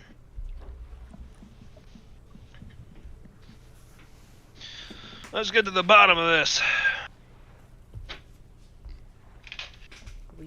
Are we taking the crabs where it's warmer? Crab goes where a crab will. Yeah, you can put them back on the rocks where you found them, away from the colder waters. Krill will do that. He'll lumber away and just like surprisingly gently let them slide off his hand. Yep. And yeah, you don't understand language, but you're well versed enough with them, just the Karkanos innate connection to sea life, to be like, they seem very satisfied with their little excursion and treat. They, He doesn't They pull out understand little them. He can read Happy Crab. Yep. they pull out a monocle and are just like, oh yeah, so good transaction. I've got somewhere there's Senator Snips. Oh my god. Damn it. So you interrogated some crabs, got some information, and from what you can tell, they, you do have a direction that you can go. Mm-hmm. Yeah, heading that way. So y'all load back up in the rowboat, Krill following the water. Actually, Kira, you probably could too. You could just suction cup to the bottom of the boat. Yeah. I'll keep him company. That might actually be like how Haruto's saboteurs attack ships. God, yeah, that's terrible. I love it Just when you're latch I hate on. my own voice. and I can hear you. I hate hearing my own voice. Yeah, the funny thing is, she's coming through your mic first. I know. Before her own. Yeah, she's coming through There's a little Skype lag. first. What is? That's some weird. I think it's the lag from the headset Because she's away from for the her mic. computer, so her headset has more or time. I don't know. It's weird. Yes. I hate hearing my own voice. It's gross. It's Illegal. fine. It's gross. So, into the rowboat, you head across the water. Don't have to roll again. With Krill's help, JJ, you are able to thread through the through the rocks. Thankfully, it's not low tide, so it's more manageable. But arriving to the rocky shore, you get to this like not like a sandy shore. It's more like sharp pebbles. Would not be fun to like walk around here barefoot. It looks like you see like sharp pebbles, broken shells, and actually, when you stoop down, Grund, you'd probably be the first one to notice this. You see mixed among the like broken shells and the gravel, there are like sea eroded and worn down bits of bone, like bone debris. Not like significant amounts, like it makes up a good percentage of the beach, but just like it's only through your like necromantic training that you're actually able to recognize that material. Does Grunt pick To it up everyone and lick else, it? It's like, yeah, that's bone. I mean, that would be one of the ways to ascertain it. Yeah. Gray's not here. I mean, so that's what. I can't make fun of him. Oh, is CT not here? Gray's not I'm here. Damn it! No, Gray. Gray's the one who licked bones. Right. Yeah, I didn't lick bones. You would have though. But you do love milk. Yes. Make my bones strong because they produce blood for my vampire wives. That was such a trip as a kid to learn. It's like, wait, bones are the organ that produce blood? Whoa. Fucking metal. The vampires want your bones. Mm-hmm. Landing on the beach, you see it's pretty desolate. You see no man-made structures or anything. But there does seem to be, you can hear some wildlife, like bird call in the distance. You're not sure like what even the biggest animal would be on the place like this. But you do see what looks... this would be a very small ecosystem for an Anzu. They'd have to be Maybe preying on anything. They would be flying out and preying on ships passing by. But which actually some Anzu do. But anyways,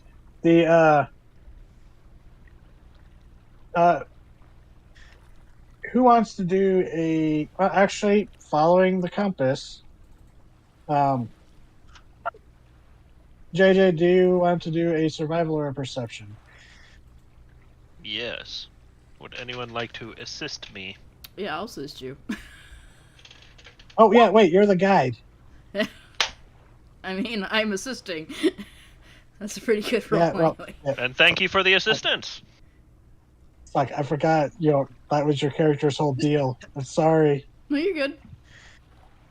So, with your assistance and the compass, it's not long before you realize that there is like a trail walking through it's not a jungle, but like the foliage that has covered this the small island.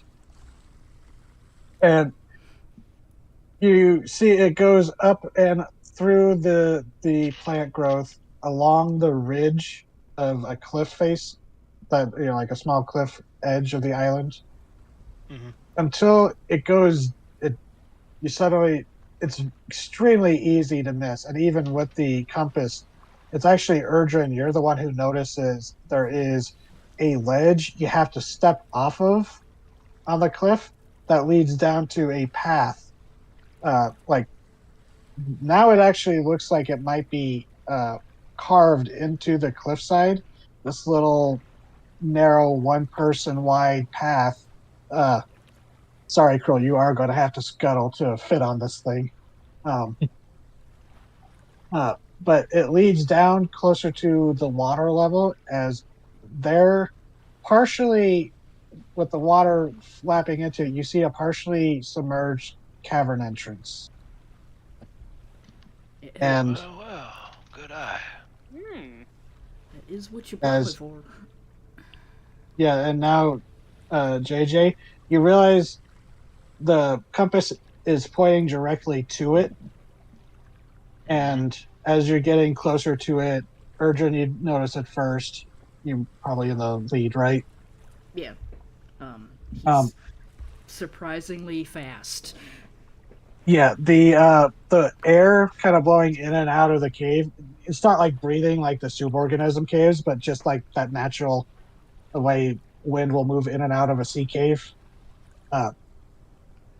It feels like the air is a lot more chilly in the inside than outside. There's like a chill breeze that drafts out of it. Do we And wanna... actually, as you get close, it does look to be like a slightly like mist kind of curling out before dissipating in the sunlight. Oh, here I am without my raincoat. All right. Do we want to be I'll turn around. unnoticed for this, or Leave that to me. I'll turn around. All right, gang. We're going in. I'll be slightly ahead of the rest of you. I'll let you know. Just make sure to be quiet as best you can. I mean, that's easy. Ain't going to be a problem. I will attempt crab stealth. I am going to do this. Nice. As long as you're Yeah. within 30 feet of me. Now I'm gonna do this. Also fair. Let's see. Fair. Would you like stealth checks? Yes, please. 29.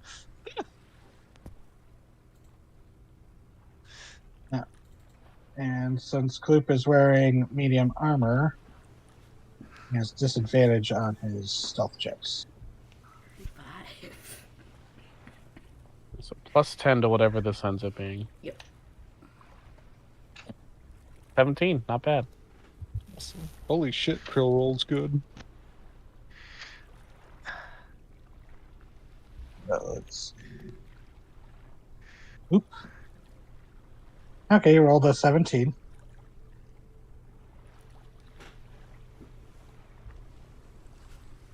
Yeah, same as Grund. Grund and Kloop Yeah, I'm both gonna rolled a cast- 17. I'm going to cast Nice. Mage Armor too. You all have to huddle a little close to me, but I just, you can always like hover close to them, like a Oh, drone. yeah. You Well, also, Kita, I just imagine you're like clinging to the cliff to give people space. Oh yeah, I do not need to worry about a two-dimensional plane. you watch Wilbur like kind of dig in a little more to my back armor, and then he lifts off the ground and just hovers. Because Aw. this character came about exactly because Zero said that the halflings use their bugs as fucking jetpacks. Yeah, Hilarious. halfling Mandalorians. The halflings are Mandalorians, and I'm like, I can build that. So, JJ, Mhm. you don't get the 10 plus because you're sneaking ahead. Are you going that far ahead of everyone, or are you staying, at the 30-foot range? I mean, it's still a great roll no matter what. Yeah. Let's say he's not very far away from the range. Let's say he's like maybe 40 feet ahead. Okay. Well, it was still enough for you to see this.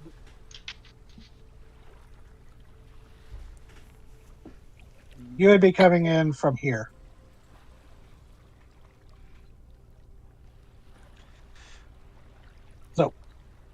stepping in, you have to kind of slosh through the water a bit. It goes up to like mid shin. It's not difficult terrain, but you see in this cave it does go deeper. I like to think As- because of the boots, like the waters, the moving through the water is actually silent. Yeah, it's you're not splashing. It's just flowing around you like part of the like a rock or something. And as you step inside, the interior of this cave surprisingly big from what you can tell, due to the low light that is cast from near bit deeper into the cave. You see what looks to be the crumbling ruins of some ancient construction, far too weathered and old, and right now too dark to even tell what ancient civilization this belonged to.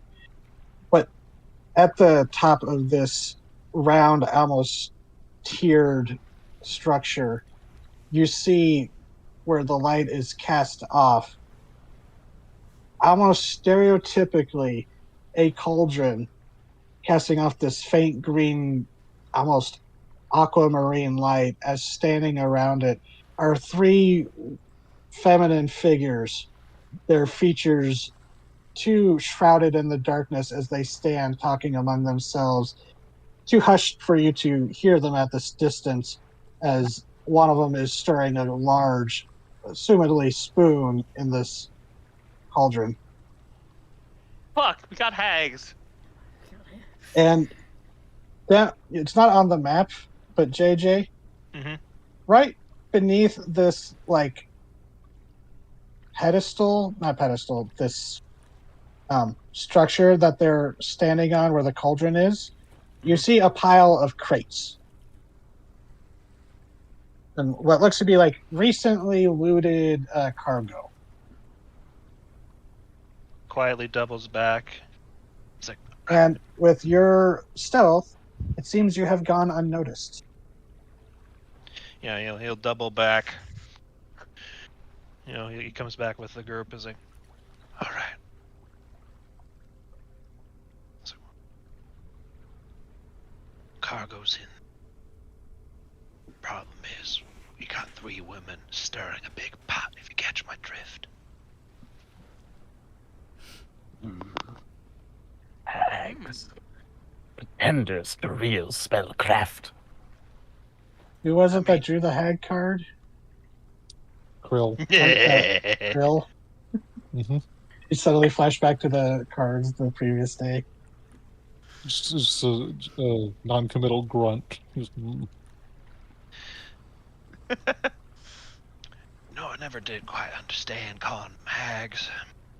I mean, you ain't such a looker yourself, Dusty. It's The name of their species. That's Come what on they- now. yeah, that's what they call themselves. Point is, Normally I'd take any chance to bemoan our moldy friend here, but no, he's right this time.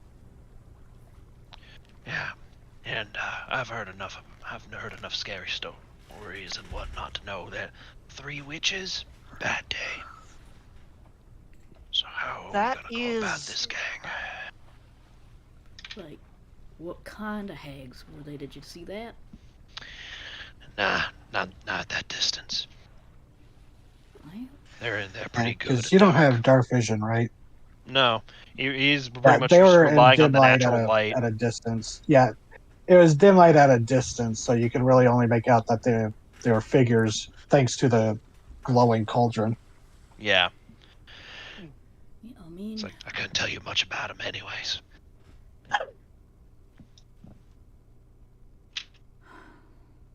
we could do it 2 ways. We could surprise them and hope that we don't get our asses kicked, or we could go in there and ask them and be polite. I've always wanted to join a hag coven. Well, thing is, they've looted our stuff. They probably ain't in a talking mood or an exchange. It's always unfortunate. Hey, I And could hate go in. every story and- about hags every time. End up stabbing you in the back.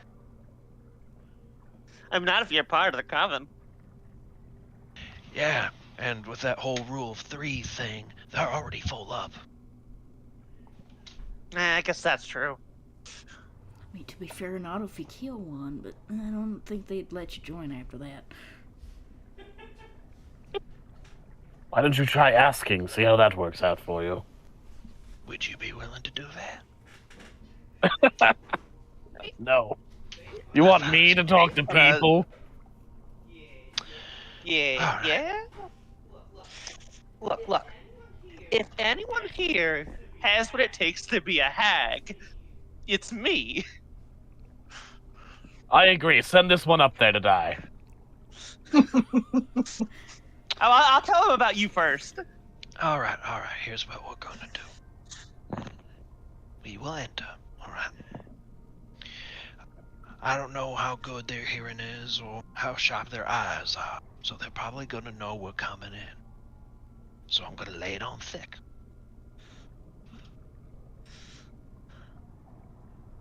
Why? I mean, It's I'm probably gonna- serious about talking to him. Yeah. Oh, JJ. Hmm? From what you can tell, it will probably be difficult terrain in the parts that aren't the ruined area, Mhm. because it is water up to like your thighs or hip. He will communicate that. It's like, Urgent. Problem is- If you weren't flying, it'd be a problem. problem is, I'm a ranger. Bro, yeah, you don't worry about difficult terrain. Well, I mean, And just I'm amphibious. it's about as deep as you are tall, is what I'm saying. Okay. And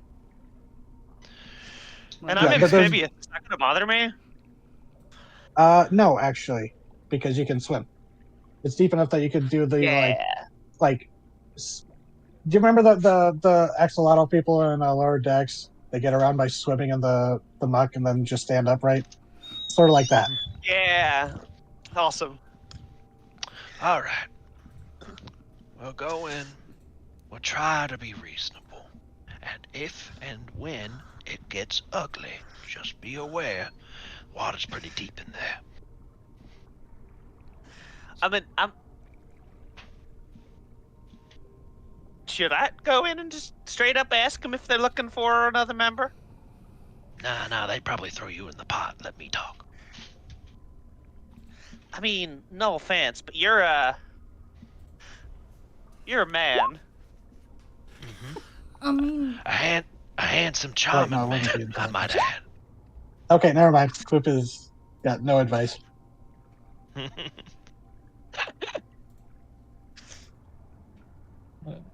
You see, it's like women like that, they love suckers. I'll play along. I mean, I have suckers. It'll suck the life out of you, boy. Not in the fun way. Just let me I do know the this talking, all right? much. I was not hired here to talk to people and convince them that I am on their side. It is not something for which I am qualified. Well, If you would like them to die, we can discuss my participation in that. But if we are going to talk to these lovely women, someone else should be the voice. of course. Got it. Besides, I'll keep them occupied long enough that you, good sir, can move into position. Savvy? Yeah, JJ. Nods. One of the things that Vithalna has really emphasized with running the syndicate is violence when necessary, but it is better to be crafty to get what you want. Yeah. Because, going violent gets you a reputation that is harder to shake than, oh, they're a little underhanded. Yeah, and making enemies of hags is not good for business. All right, No. let's do this. He's So gonna go first. I will state Krill is going to boss. remain he's going to remain in stealth. In fact, he actually crouches down low enough that he looks more like an animate boulder than he does a person. And he just like shuffles forward and just waits for JJ to Rock take the attention. crabster. Yeah. And then he's going to, like, once JJ has the attention, he's just going to slowly inch his way into the room. And it's just like, there's a boulder in the surf. Eh. Mhm. Okay, so let's just show everyone. What we're working on here. Ooh, I love this map. Mood. How do I get rid of? Dang it! I just Whatever. noticed like the waterfalls coming in. Yeah. It seems that it kind of like wanes and surges as you realize that there's probably another sea cave where it's coming in from a little bit higher up, and this over here, it looks like the cave goes deeper. All right. Oh, Gren, do you want me to make you an actual token real quick? I don't think I'll last that long. Wow. We'll Who's see. the cloak? That's probably Nora's character. I did not make Oh, huh. Grund Rancelgraft Oh, because I yeah. want to play him for several sessions. Well, too bad, Nora. You have to put it in the default token thing. Roll20 updated it where. No, I thought you put it in. Sorry. Oh no, sorry. I can though.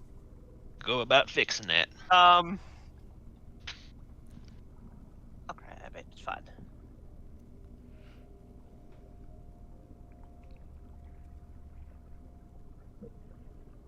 Yeah, and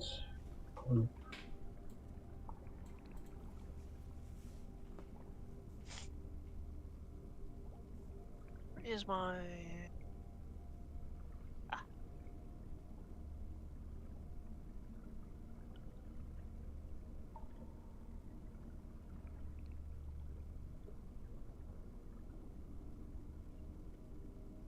sorry. While things are getting, people have been having fun. Yeah. Yeah. Yes. Oh, I've been having a blast. Yes. Playing everyone's favorite character has been great.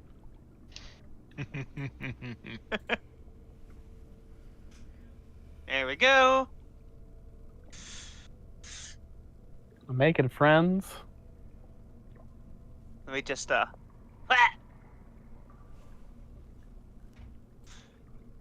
Ah. One, two.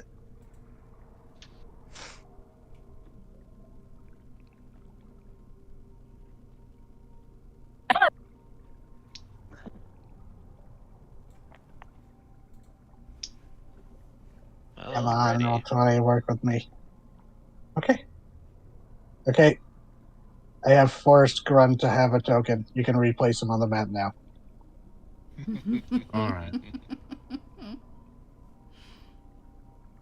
Sorry, it's just a personal thing. When I see a block token, I'm just like, That's I'm not opposed to it. So, the rest of you are I'm just hanging not back, gonna work hard for Grund Rancelgraft. right? So JJ is approaching while the rest of you hang back. Seems to be the plan. Okay, so JJ, are you just going to walk in without stealthing? What's it? Everyone else is still stealthed, right? Yeah. Yeah, they're on the map technically, but you're still all technically outside on the cliff face. I just didn't have that part of the map. I mean, Crow is inching forwards, but he's letting JJ take the attention before he actually moves in. Mhm. In that case, he's just going to walk in with confidence without stealth then. Hey there, ladies! Oh, as you see them pause and turn. You all got yourself a nice little dig here. I really love the atmosphere. Well, this is unusual to have visitors, isn't it, sisters? Right. Who is this strapping young man coming calling? Name's JJ. And who might I have the honor of addressing? As it's not bright light, but you see like one of them give a flick of the hand, and you see some dancing lights. The cantrip, basically, the little dim light orbs go illuminating as you see the trio as they're standing looking away from this cauldron they were surrounding and working on. You see a shorter, hunched woman, this hag, blue kind of Triton blue skin encrusted with barnacles, a ragged nest of hair that almost looks more like decaying kelp obscuring her face except for one large eye that almost looks too big for a normal human's eye, peering through the tattered thing. She goes, "Oh, I'm Betty Saltdaddle." Aw. And you see the other one, looking more human, her hair a frizzy white mess, almost like dark brown craziness. Wide grin, pointed chin. Looks almost like skin wrapped over a skeleton. She looks so skinny, but she is. She's kind of leans over. She was the one who had the spoon. And as she unwraps her fingers from the thing, you realize her fingers are much, much too long. Too many joints. As she just kind of steeples them together in this horrible interlocking way. She goes, "I'm Joyce Stitchhands." And the third, this blue-skinned, fiendish-looking one, curling horns branching from her temples, fiery red hair swept back into a knotted mess, sharp needle-like teeth curling into a grin as her eyes flash as the third goes, "And I'm Lizzie Gristlegiggle." I love them! You's a charming bunch of ladies, I'll tell you that. Yes. What you got cooking up in that pot? Smells good. Oh, you know, the usual. Sorry, I have to go back and look at the names. Joyce kind of bashfully does that "oh you" motion, but with her horribly long fingers.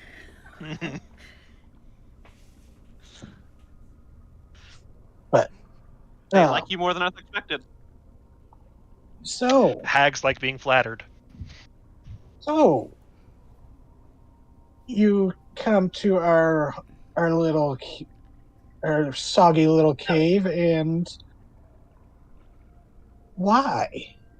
Not to be rude, but to question No, why I get it.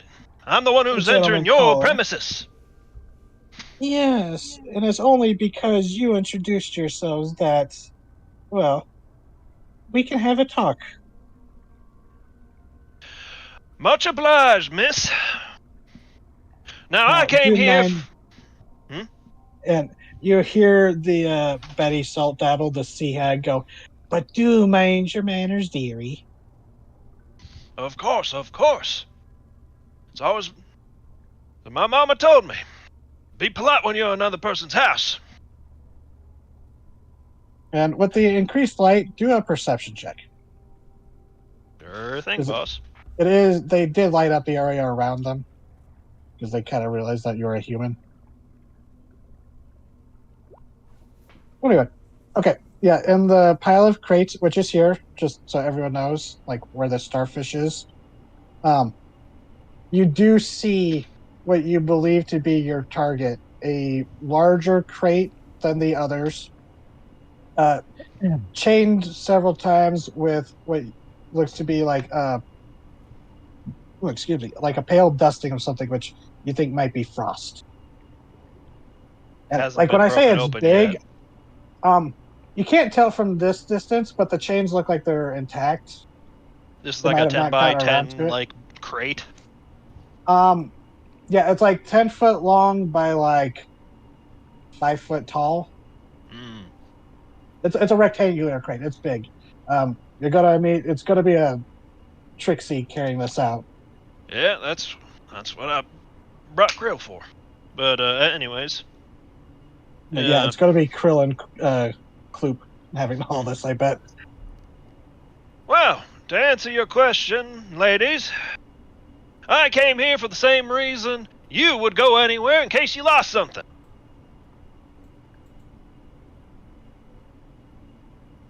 Oh.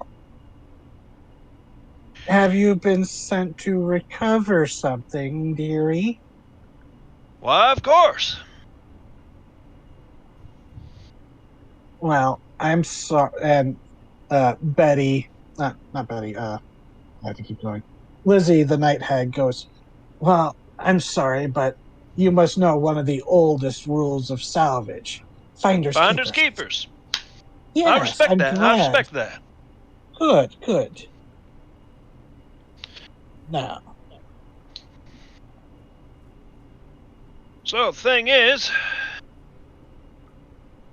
do I have you lovely ladies to thank for smashing up our ship? roll a persuasion check. Well, of course. I think as a swashbuckler, you might have an ability. I do have an ability called Panache, where I would make a persuasion check against their insight, and if I were to succeed, they would be charmed. Do you want to try that, or No, he's just gonna be persuasive for Okay. now. Okay. Oh, hold it. yeah? I see you creeping in there, Krill. Oh, just a tick for Told whatever you- reason. Told you that's what he's gonna do. He's going to creep. I'm gonna You know, try to. crouch low. I'm gonna try to keep you in my aura as long as possible, without Yeah, taking it off everybody else. It's fine. good idea to creep a little Like- bit. I'm gonna stick with you two for now. Even if I don't have it, it's a 24 on the die, which That's is fair. pretty damn So- good. Urgent, is your 25 with the plus 10? No, Or that is your stealth? my stealth is Okay, so- 35. Okay, that's what I thought. Oh shit, I don't need to worry about that. Hold on. For being so iridescent, you are very stealthy. I know how to stay in shadows. I am under the water. Yeah, you and Krill probably are. Hello, I am under the water. Please help me. So yeah, judgment, why he- persuasion. That's why he Actually, crouched down. I'm gonna spend that. What was it? One of my luck points to make it with advantage.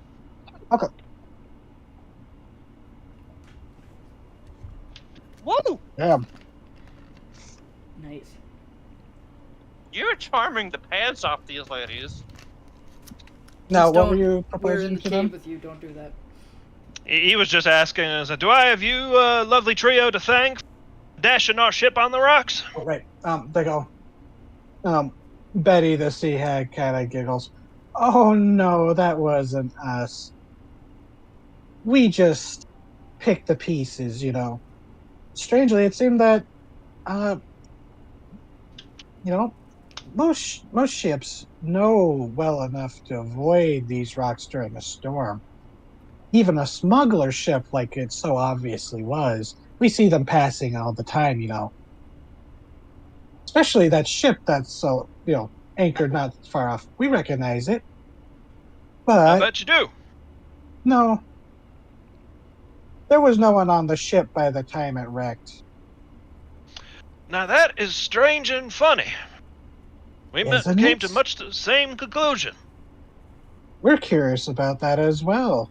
Normally, there would be some, you know, flotsam left over so we could, well, You know, finders keepers and all that. exactly. I bet you ladies are real fond of long pork when you can get your hands on it. And Ginny, no, Lizzie Gristlegiggle. There is no Ginny. Lizzie Gristlegiggle just kind of her too wide smile gets a little wider as she goes, "Oh yes, delicious." You know, my mom always told me, don't knock it till you try it. Don't have any on hand, but you would just. My barbecue is to die for. Oh, I bet it is. I know this one man. Oh no! I just realized fucking Drifter flirting and talking about cannibalism with a hag. It's so in character. Yep. It's like, oh, I bet. I know this one man. He grills up the nicest tuna you'd ever did imagine. Single bite of it, heaven on earth. Sorry, I'm eating a cookie.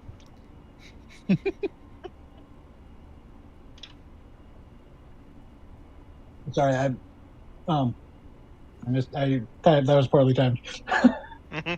It's like, oh, talk about food makes me hungry. Mm-hmm. Yeah, and there was a cookie sitting there, and it's like, eat me.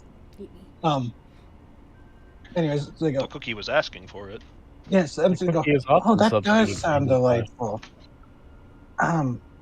I'm guessing you come from one of the Modhur Islands. That is the closest, after all.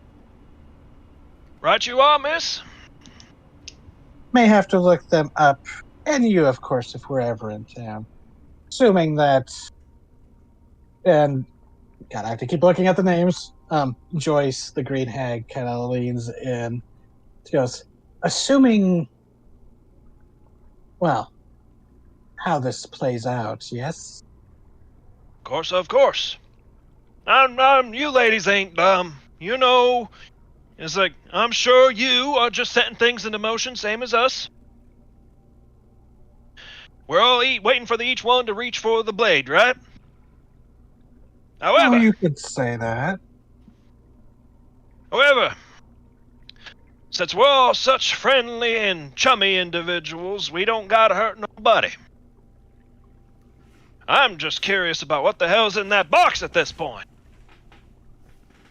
And they look down at it and they go, you know what? We were too. It seems to be full of ice. Damnedest thing, ain't it? Yes, but from what we can tell, the ship did. They kind of like lift up an act, like they reach down and they lift up what looks to be like a waterlogged captain's log. Mm-hmm. We go, from what we can tell, they picked it up, flitting to the back, the last few pages, or they're like, seems that the good ship, the Sun's Pride, picked up their cargo quite hastily from a southern outpost near the frozen seas. Seems they had to leave quite quickly. Doesn't say why, though. They dropped the book. Well, if I had to take a gander, it's probably whatever's in that box needs to be kept on ice. Sounds like it's a lot more trouble than it's worth. Oh, that's the thing, though. The ice is growing. That might be why it's going to such a sweltering place as Modhur, but they kind of like shrug in unison.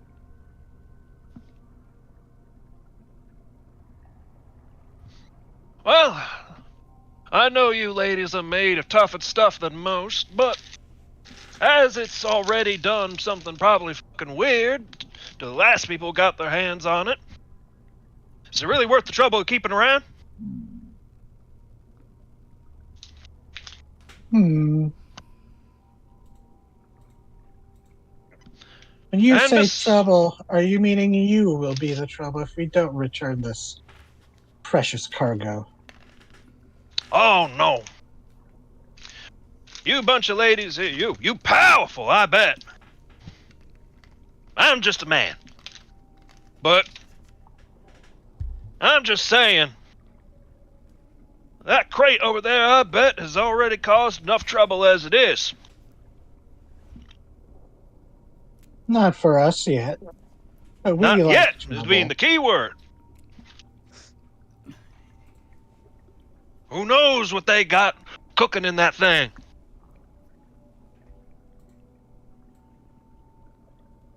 What'd you want for it? Why don't you come a little bit closer and we can see what you have to offer? Got a promise not to do any funny business? Well, humor is subjective, but yes, we promise we three will do no funny business to you. Humor is subjective. Not wrong. They're not wrong. He'll just slowly but confidently, like, saunter through the water. Can I insight them? Sure. Please. By all means. Well, Natural 20. The way they said we three, you're like, that feels a little like deliberately worded. Yeah, you hear you're a a voice in your sorcerer. head. Mm-hmm. You hear a voice in your head, Joshua. Hey, I don't Wait, how do you have think you're telepathy? alone in here. I have message. Oh yeah, that's right. I point at him, and I whisper underwater, hey, they were very specific about their wording. Speaking of, can actually wait, I need to do something. There is definitely more than 3 of them here, and they are not promising that their 4th or beyond is going to be nice to you. I'd say if you're rolling after me, I am exactly 30 feet from the Hobbit. he is. So they would have to beat a 34. Yeah. Or use bullshit. Yeah. So JJ, as you're trudging through, you like something swims past your leg as you like kind of step back, and it just looks to be like some random eel or fish. I just said that because I just realized you're standing on the map next to a fish. Mm-hmm. Oh. You got some friends in here. Oh yes, low tide they get trapped, and it's good for dinner. Oh, eel is delicious with the right sauce. Oh yes, and when we can get rice off of a shipment, oh. Tells you what, I could throw in the, I'm a little bit of myself, a little bit of a butcher. I can serve you up some real nice eel. Yes, we noticed hanging at your hip. This is just a piece of kit. Real handy. And,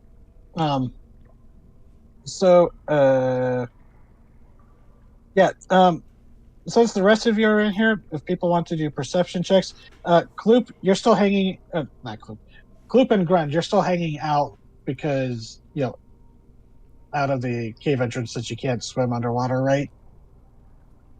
I'm not sure. Oh. You're like waiting to come in? I'm waiting for them to actually, Yeah. If you're asking me in there, it's to kill these women. Can I argue I have advantage because I natural 20 the insight to tell we're not alone? No. No, you're underwater, so that does kind of make sense. I reckon that that's fair. Like you're automatically too suspicious, and like you're checking every shadow. So Krill and JJ, one of the little fish swims by, and she just grabs it and starts drinking its blood. Oh God, Capri Sun. Okay, so perception. Yeah. 13. Okay.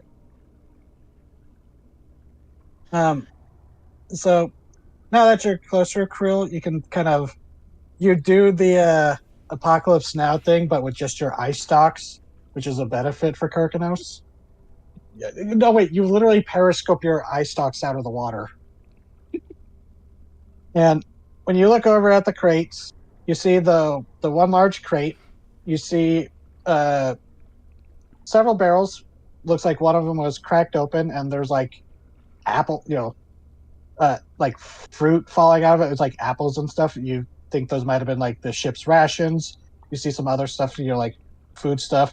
You see what looks to be like a heavy tarp, probably taken from the ship. You see some pile of blankets. It just looks like they ransacked the place, and you start realizing a lot of the stuff they took from there is just piled up there waiting to be pilfered through. Okay. But, yeah. Urgent, do you have dark vision? I have my goggles at night. Yep. Okay, and that's a 60-foot range for those? Yep. Okay. I just So let me want to see. do anything like in this range. Pretty much. Okay. Yeah. Okay. I just wanted to keep that in mind. Since in here, inside this place, it's dim light. They did use dancing lights, but it's not much. It's mostly so that you're not talking to shadows. Yeah. He's going to, as everybody's starting to move up, he's gonna signal to you, Grund, that he'll there'll be a signal if you need to come in and murder the shit out of people. But as long as you stay Gotcha. up here, you should be good. And Alright. he's gonna start moving up with everybody else. And because he is a ranger and he has roving, he has the exact same movement speed, climbing, swimming, or running. So Where's my range now? Oh God, TT, you're right. I was remembering Jenny Green Teeth. Oh no. Yeah. She's one of the water hags. Yeah, but she was really into Charles. Mm-hmm. She wanted that prime cut of steak. Oh my god. Where's the beef? Let me taste your filet mignon. Ugh. Loin. You can grind my chuck. Ugh. I don't want to be. Okay, so Urdrin is urgent. Okay, so you're holding your breath. Yeah. He can't do Okay. it for very long, I wanna but be in a line. he's still stealthing and he still has concentration on Okay, so what was the last thing you said, JJ? Sorry. Right. I was like, I know a real good way to cook up some meal. Maybe I'll throw that in as part of what I can offer you. Dinner and a show. I can demonstrate my knife skills. Are you inviting us out to dinner? And the trio of them start giggling like girls, and it's just. it's weird. But it's their horrible Weirdly hag adorable. giggling. It's a horrible hag giggling, so it's horrific. I mean, of course, when was the last time a man took you out for dinner? Well, I think it's more like. Oh, You have him for dinner? no. Yes, it's usually we take him apart for dinner. Now, if I were some ordinary klutz, that's all I could offer you. However, he's gonna get a little closer. Man like me, many talents.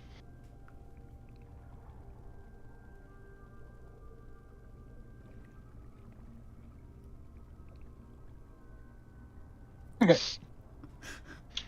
Oh boy. So, what am I JJ, supposed to be? as you take that step forward, Mhm. it's almost perhaps too late as you think you're stepping up onto a rock that was underneath the water, but you realize, oh, that's just a big old clam. Wait a minute. As suddenly lurching up from beneath Hey! with advantage. Oh no! Wait. I warned you. Oh my god. Ow! I was so hoping it would be JJ. I gotta ask, how many are buried around here? I mean, don't answer how many actually. I just bored like. As DZ, describe what a dead man's clam looks like, since you created them after all. I'll have to Oh. pull up the document. Dead man's clam. As bursting It is- out of the water, the rest of you see what looked to have been a normal giant clam that had been at rest. Suddenly lunges forward on strange ropey limbs that burst out of from in between the shells. As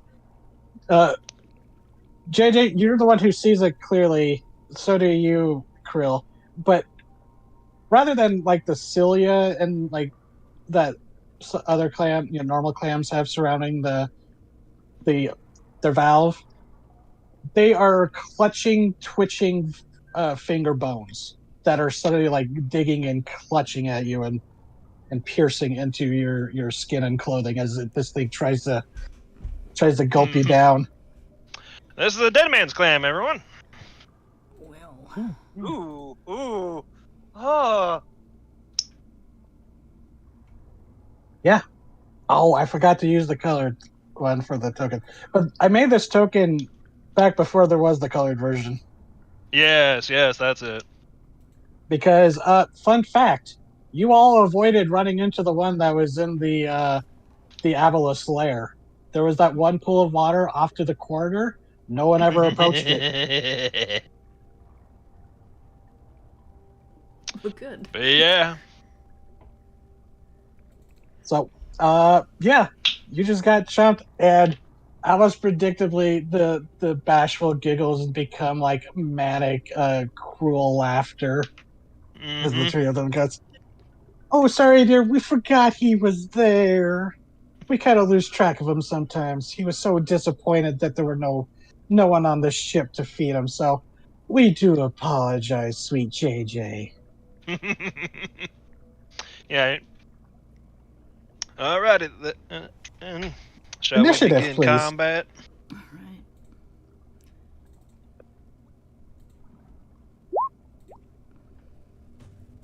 You gotta also I roll have- against its grapple DC.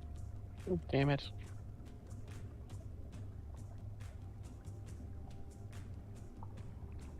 Fuck it. I'll use Heroic Inspiration, reroll my initiative.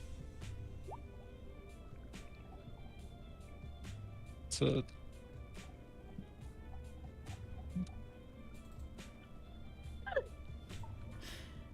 Wasn't a good roll, Erdrin. Oops, Yeah, why for is whatever it- reason, most of the time I rolled initiative in testing. I always got low rolls on my initiative. Oh, jeez. For a second, I clicked on Betty, the sea hag, and all of a sudden, roll 20, the screen just went blank. I'm like, what did you do, Betty? Betty. what the fuck did you do?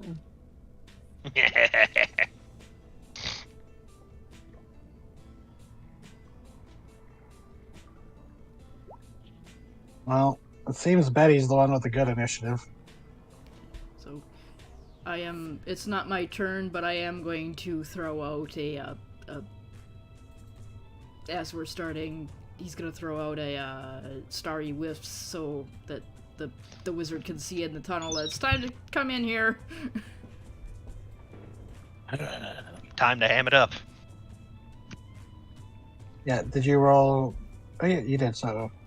Klupit goes at the end of your turn, which you can command him. So you have his character sheet, so you can command him in combat TT. Alright, good. That's the same thing that Wilbur is, so I'm just gonna put Wilbur on the field. So a little bit of brief lore that some of you would know in living in Kolazar. Legal necromancy. Sentient undead like ghouls. They either are forced to leave Modhur, be imprisoned, or in cases like Kloop, have to enter basically the equivalent of indentured servitude, with specific contracts and stuff. But there are benefits. It's a flawed system, but there are benefits to the undead because it's basically like you basically have a doctor on hand at all times. Mm-hmm. And but anyways, let's see, Betty's turn. So as far as everyone knows, they only see JJ there. But Betty, the sea hag,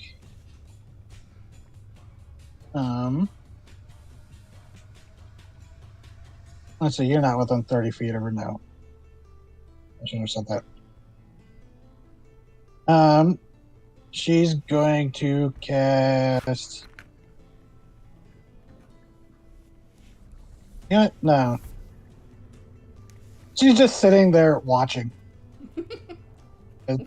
Fighting they for my said they life weren't against a giant man-eating clam. Yeah, they said that they three weren't going to harm you. That was up to their baby. Krill, your turn. Start violence? I mean, they started violence themselves, so. Yeah. So, I'll say, DZ, do you want help with this crab? Or not crab, the clam? Oh, I got the clam handled. Alrighty then. Slamble. Sounds wrong. So,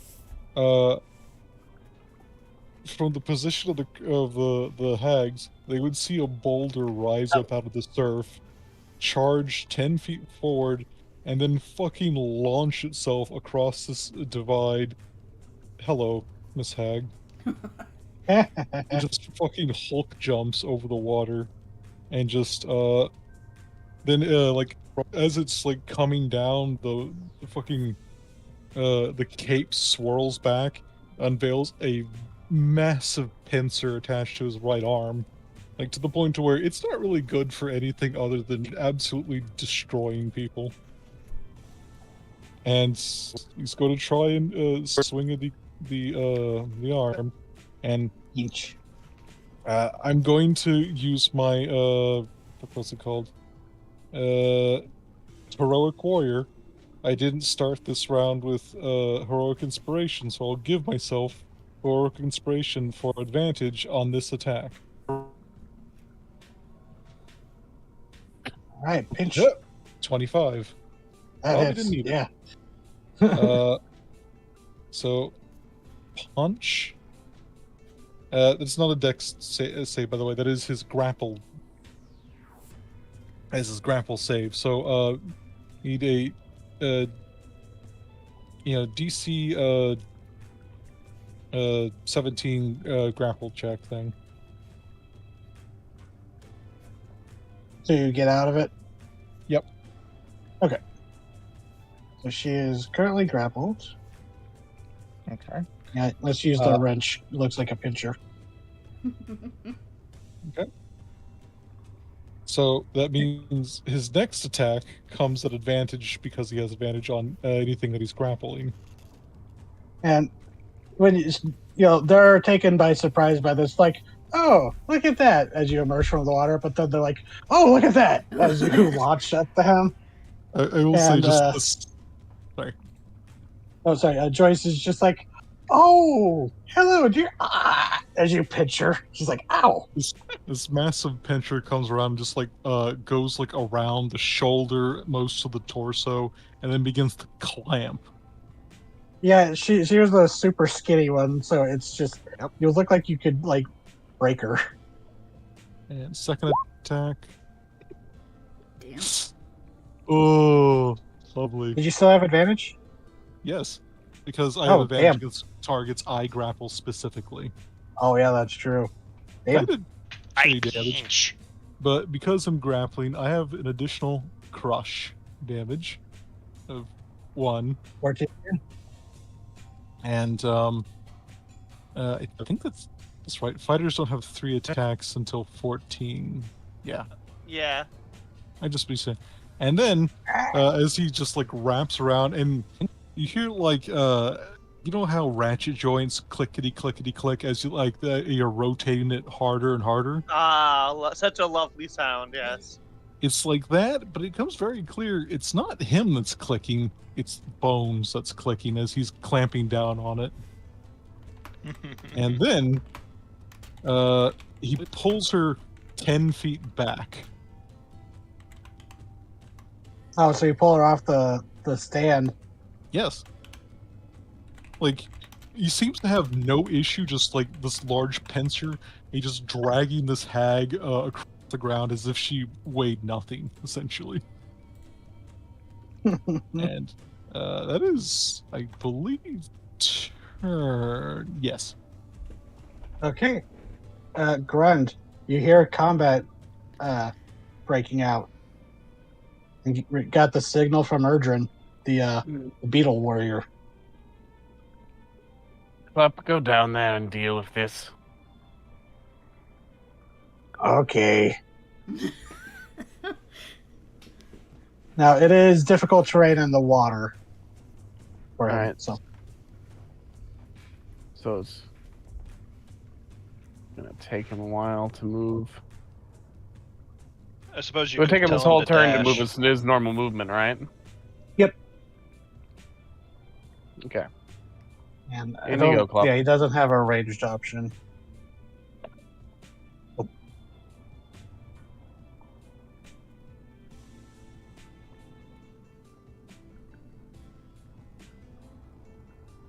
Whoops, a coming. That's it. Oh, I'm nothing not for you? going out. I'm not going in that water. I can't breathe underwater. Oh, no, it's not like you have to swim. It's difficult terrain because it's like up to the thigh and shin, or up to the thigh and hip. Oh. Okay, then I am here. Yeah. I'll just use one of my magic missiles on that fucking clam. I've got a wand of them. All right. I wonder if the How many- necromancer recognizes what a dead man's clam is. Oh, yeah, go ahead and roll an Arcana check. Well, let me figure out the damage of magic missile first. Oh, yeah. Oh, of course. So it's 4 darts 3 for is level 5. 1. Oh, yeah, 3. So 6 plus 3 is 9 damage to that clam. Now Okay. I'll roll Arcana.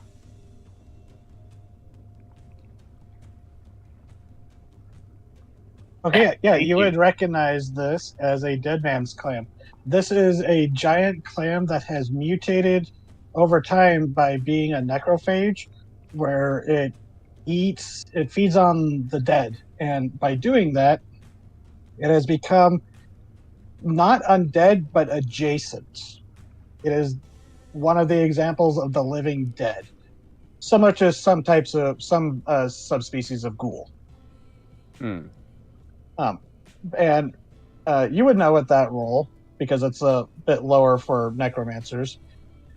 They typically have something called a dead man's pearl, which is a pearl created out of a skull of a previous meal, and they are potent necromantic focuses. Up!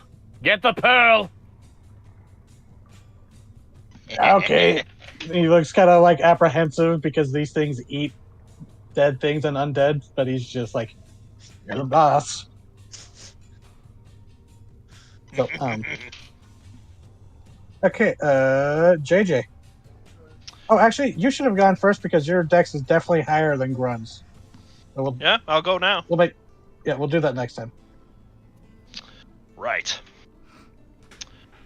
Yeah, So this it thing take- has like clamped onto like one entire leg is in its mouth and is like trying to bite up your torso. And I do believe to escape such a roll, I could roll acrobatics.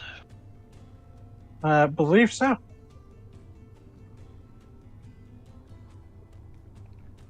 Against its strength.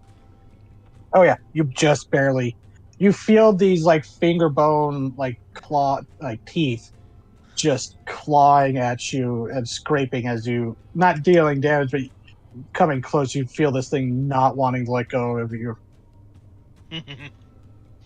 Alrighty then. Oh, TT. Yes? I will say with that Arcana, you would know that a dead man's clam has this effect.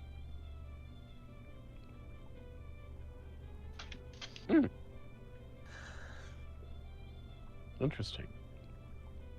Okay, but go ahead, JJ.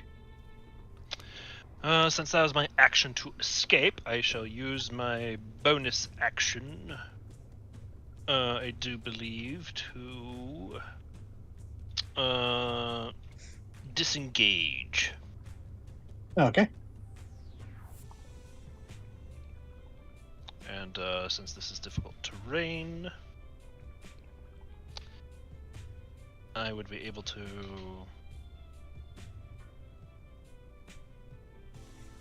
Right, I'll try to take. I'll try to get away from that thing. No, wait, hold on. I was right there, right? Maybe taking cover would help me against it. I can't get very far away from it though, so I'll just try to peel off. You see its many eyes follow you hungrily. Hungrily? Mhm. So, that the end of your turn? I do believe so, yes. Okay, then at the end of your turn, it's going to use monstrous action as you see this thing stand up on its four legs as the clamshell suddenly swings open like a dumpster lid as these wisps of necrotic energy just go pouring out. Let's see. So I need JJ, Krill, Kloop, and Grund because you're the ones who have revealed yourselves to make the dexterity saving throws. Dex save. Leaving. Okay, Grund succeeds. Krill, you're too occupied with the hag to notice this thing behind you. Joshua, you saved. Yeah, and Kloop. Nope. Okay, 3d6. Okay, so Krill, you take 7. The rest of you take 4. But as Kloop also takes 4.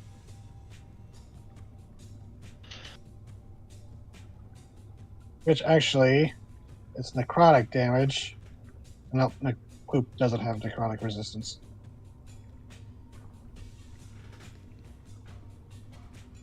Okay.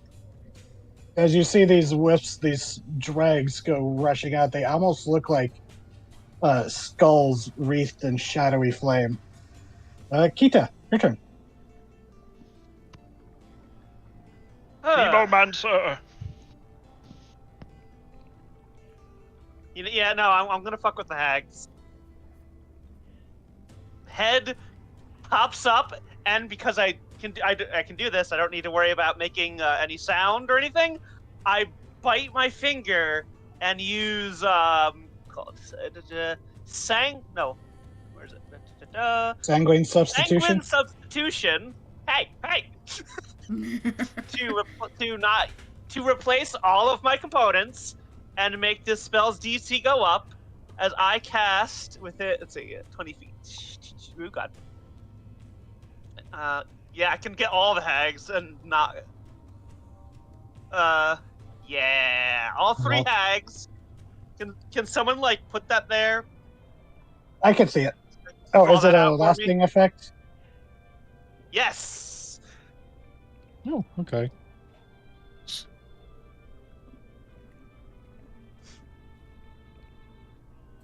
Someone draw that or something so I can Yeah, sorry. not lose this. Got it.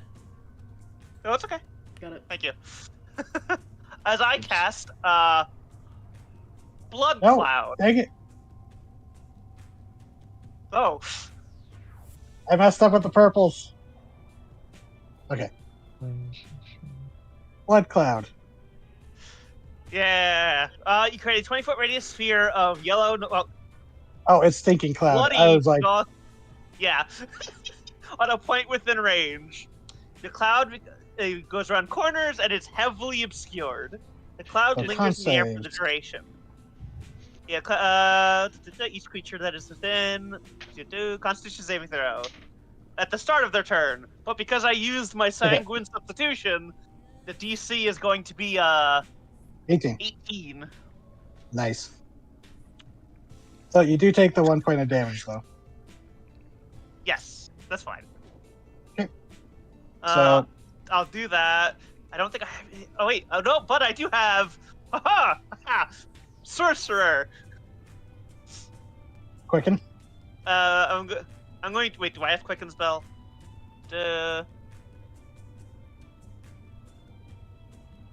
Okay, yeah. So it has to be a cantrip, which is fair. Action. Yeah, to a bonus action.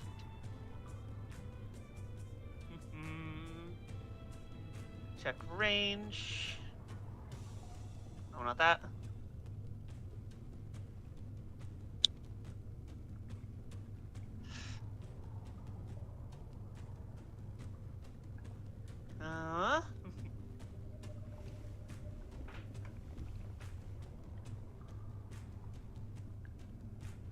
Okay, no, I'm not gonna hit the undead with necrotic damage. Here we go. How does this work?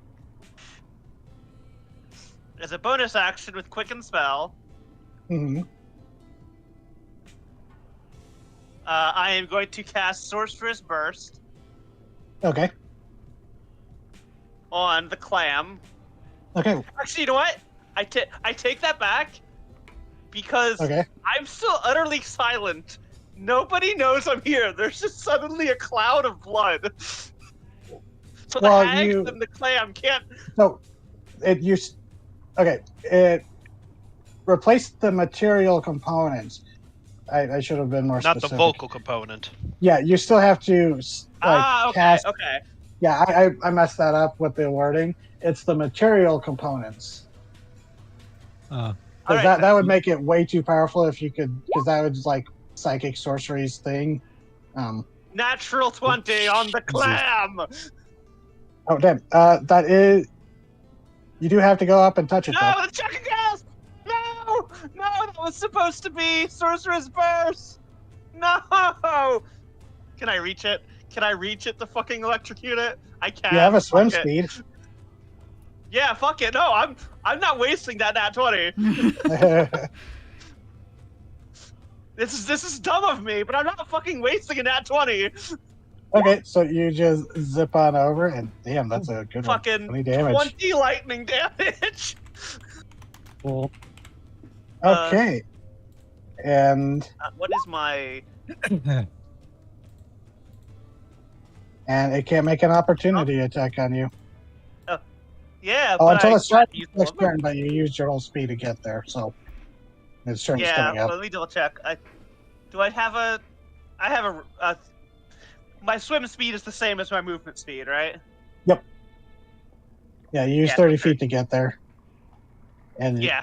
so your Go- turn is there. This is dumb of me, but like I'm not wasting that 20. Oh my Yeah, god.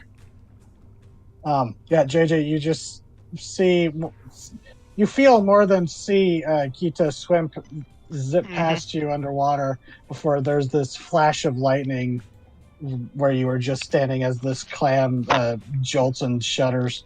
Right on, Toothsome! But before your turn There's starts, a Erdrin, blood cloud now. Uh-oh. Yes. you said at the start of the blood Hag's turn. cloud. Well, let's see. Hold on. I still can't see constant- through it. It is heavily obscured. Well, hold on just a second. Because I have to roll for something. Con save. Nope. Oh, there's something else hiding here. As the turf that you saw, Krill that you saw suddenly flaps out and darts back from this caustic, bloody cloud. As you see a cloaker lift into the air. Oh, hey! Well, So it failed that. yeah, it spent its action. It still moved. But it lost its. Yeah. Yeah, you just see this thing like retching in the air as it's like fluttered into the air away from this cloud. Using its turn. Jeez. Urgent. Fucked. All right. Yeah, when you placed it there and it was just enough to get it, I'm like, okay, that's really funny placement. So, I wanted to get all 3 hags. you watch Erdrin's head pop up out of the water. the horns on his helmet rise up. He sees what's going on. He's like, oh, fuck. And then he explodes out of the water. He jumps over here. Because he's using his boots. He used 10 foot of his movement speed to just leap over here. Oh, boots of jump Yeah, boots of jump good. or whatever. Hell yeah! Or in this case, flea boots. And then... Oh my god! So... Boots of fleeing. slams back down into the water and immediately hits this thing with the Oh boy. Yeah, that hits. pad. And then he hits it with a short sword with the bonus action part of that. Let Nick. me see. At 16 is its AC. And with his actual bonus action, he's going to command Wilbur to detach from his back and attack. 17 hits. Dang. You really flew up and did some damage to this. All right. Anything else? Let's see, Oh yeah, I get attack again. That's right. Just with a normal Yep. attack. One more vicious scimitar. Yep. There you go. This thing's already looking close to dead. Yep, fuck, blam! You told me Just to You told me halflings are like Mandalorians, and I'm like, I can build that. Yep. put it into frame of reference, as I've always imagined these things, like they have no sense of self-preservation, and they are always snapping their jaws. It's fair. He's shoving his God. So it's scimitar and sword in there and just kind of ripping apart whatever's in there. It's Yeah, there's a surprisingly lot of vicious. muscle holding. Yeah, there's a lot of tough muscle holding the two halves together. But yeah, you're just. Yeah. JJ's the fish gutter, but you're impressing him. It's weirdly vicious coming from something that is 3 feet tall. Hi. So, That is his turn. I believe that's all he can do. okay, Lizzie's turn. Con save.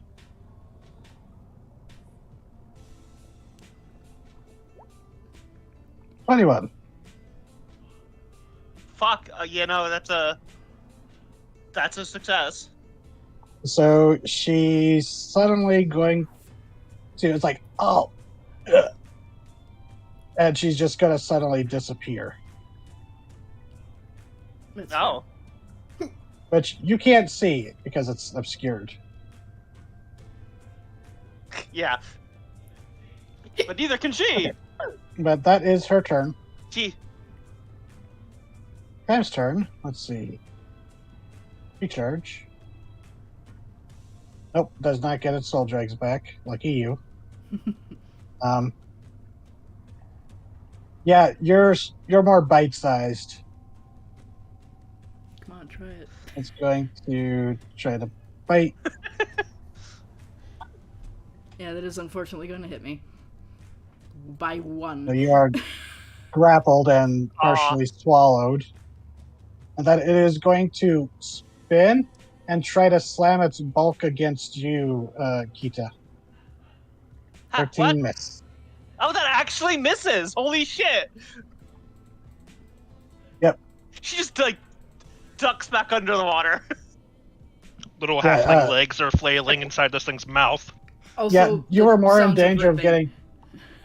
You were more in danger of getting kicked by Urdrin's kicking legs than its bulk. Urdrin doesn't seem to care, actually. He's not kicking. He's just kind of like in No. there ripping out guts. Let's see. So it is Joyce Stitchhand's turn. She is grappled, but she is being held in the. Has to make a con save. Whoops! Whoa. I don't see Didn't mean to that. click that. Weird. to unfortunately quote that one movie, "You're never eating me! I'm busting your face up!" It's exactly what's happening. So she succeeds, but she's still grappled. Yeah. So These ladies are probably used to all sorts of noxious fumes. hold on. There's so many abilities that hags have. It That's doesn't one of the like joys. being grabbed like this. I mean, she can attack. She can probably still cast spells. Yeah, still Yeah, cast it's spells. just which It just- spell should she use? It just decreases your movement speed to 0. Yeah, but I that only means thought I you're- would have long pork tonight. I'm having Yeah, crab. You also Yeah, have you're just holding her in disadvantage the against- cloud. You have disadvantage on attack rolls against anyone who isn't me. Then she's going to, do 2 claws against you. That's fine. 20 and 12. Neither of those hit. Oh damn! Just Yeah, there's a or- loud scraping sound as it just deflects off his armor. Oh, wait a second. Yeah, will say- they just scrape off your exoskeleton. Cyril, I I'm will say, dumb. Krill has not. Continue your turn, but I'm dumb. What do you mean you're down? Why? I'm dumb. You're I dumb. have Dumb? I have a cloak of displacement that wouldn't have hit me. Oh, okay. Then yeah, you're fine. So yeah, I will say Krill it- has not moved, has not budged, and has not looked away. He's just staring dead into this woman's eyes as the claw keeps clicking closed. Ouch. So, Betty's turn. Let's see. On save. And she makes it.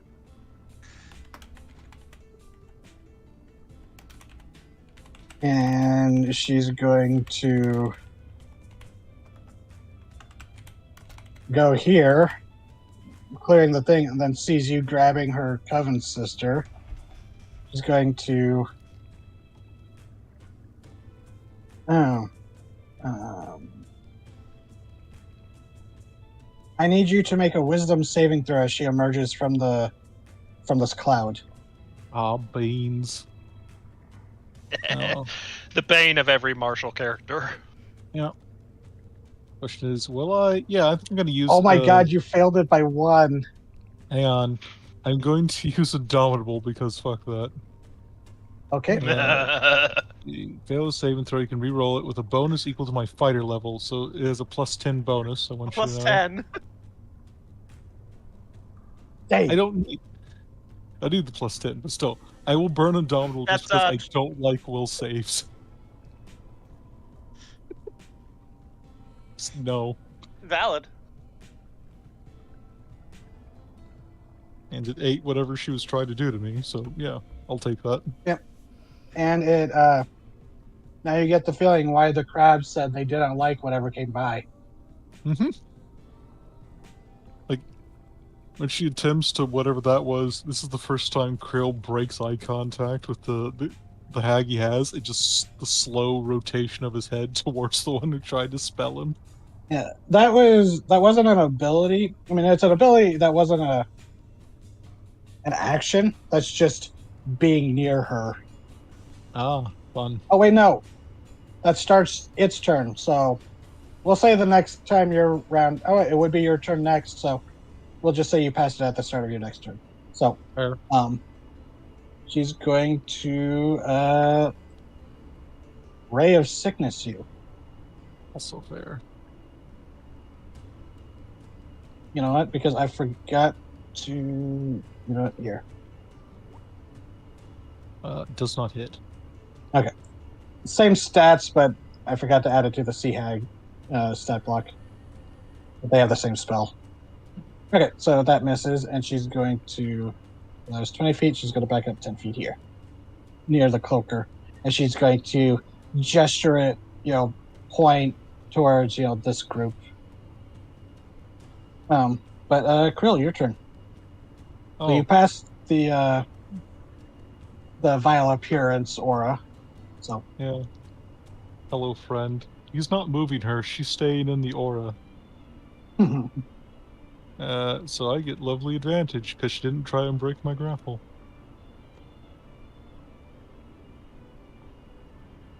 So close to a crit. Jesus. So close. Let's see. Do I like that? I think that's okay. Additional crush damage. And second attack. Again, Oh, playing with that crit. I have a champion, so I get crits on 19s. So that is torture to me. And additional crush. 15, Again, damn. you just click, click, click as her chest begins to compress. So 2 hits, you God. did 15 damage both. Krill's a fucking evil fucking character. Not like metatext, but like this is what he does. Is hello, you're in the fuck zone. It doesn't get better. And that's it's got to be turn because I'm not moving her. She gets to Okay. exist in the funk now. JJ.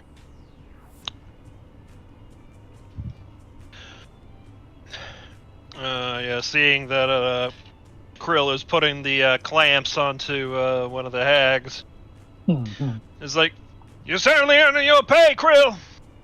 The clamps. He does an offhanded wave with his other hand. You'll notice that he has a large, almost like segmented chitin gauntlet on his humanoid hand now. It's basically his shield. And I do believe I get this with advantage. Yep, you're flanking. Well, so it's occupied fighting. But that does not hit. You're also a buckle swasher. Yes, I am. That is 1 too low.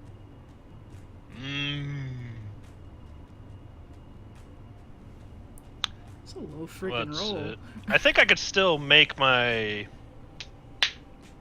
Because of Nick property, I think. Yeah, it doesn't say you have to hit the first time. That hits, though. There we are.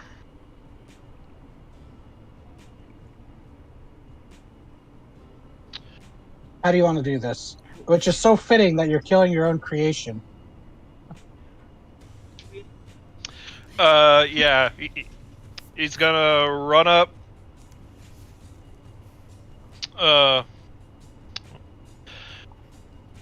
He's like, I don't much appreciate getting eaten. And, he fucking stabs that. He fucking wrenches the hook blade inside of its mouth and, fucking tears its ligaments. Nice. So you use the hook to pull it open and then deliver the final blow by stabbing with the short sword? Yeah. Nice. So it goes still, and you know what? The Kita, you're standing next to him, and the position it was in, so you're able to see it. You and JJ both see what looks to be like a pearlescent skull, kind of tucked amid the blood and gore. Sweet. Hey, Dusty, there's a pearl in it for you after this. Which it is your turn, unless you want to move, JJ. Oh, yes, he will move. He will use his bonus action to... He's gonna close in on that other hag. Okay. Oh, yeah. None of you saw... Yeah, I said she disappeared, but none of you saw the witch. You don't know if she's there, she's here, she could be here. You don't know what happened. She could be me. She could still be in the cloud, or, hiding in the cauldron. But Grund, your turn. Well, great. That's suddenly making me reconsider some things.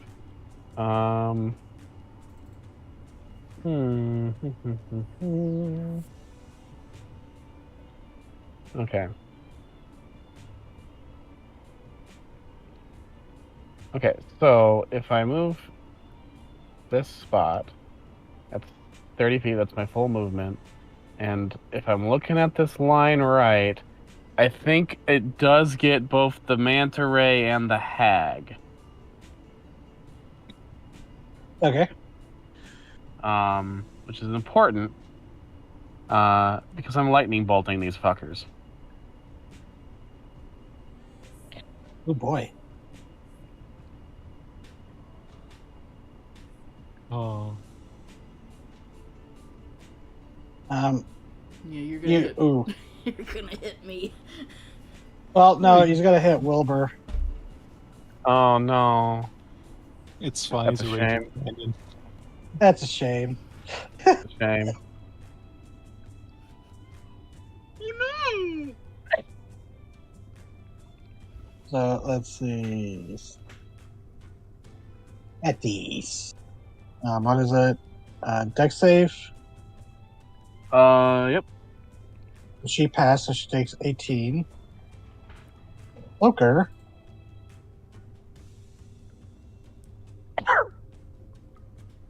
Fails. I'm trying to read his. Okay, this would be a +4 for Wilbur. 14.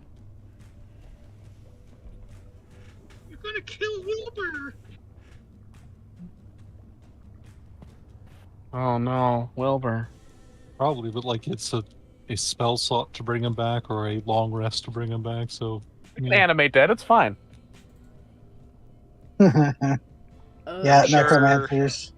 I'm sure your character really. This is why you don't form emotional attachments with your minions. So, I just have to make sure about that. Kloop. Kloop would be able to go, and his last command was to go. Yeah, get he's getting the if you pearl. want. He is getting that pearl. So, yep, he'll go and using his battle axe will hack it out. Kita and Erdrin, you are kind of in the splash zone. Good, my minion, bring it to me! Right. Got it, boss. Kita.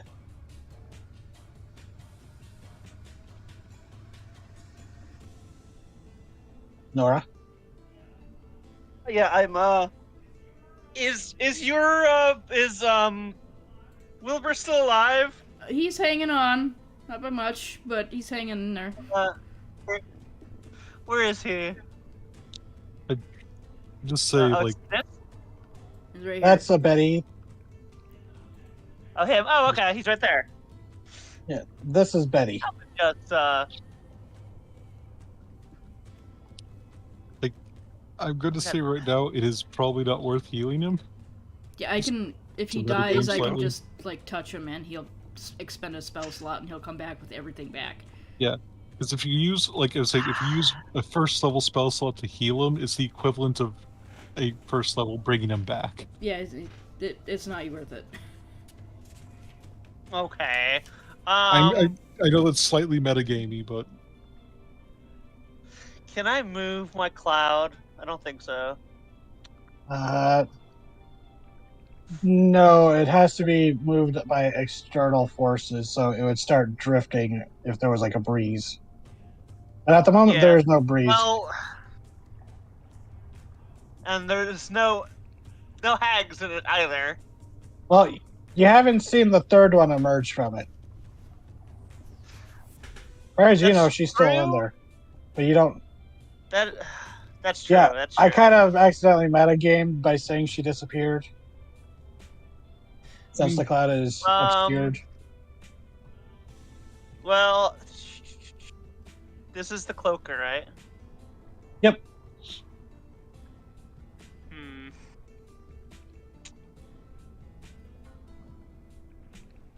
What? Oh, this actually, yeah. This one can move, so I am going to dismiss the cloud. Okay. So I'm going to cast a different square. Yeah. 5-foot cube. No. Can could somebody make this for me, please? Why is this the cube moving? Thank you. Yeah, so the blood, well, you know what? This is more fun flavor. The blood shifts from there and congeals together into a cloud of bloody daggers. Gross.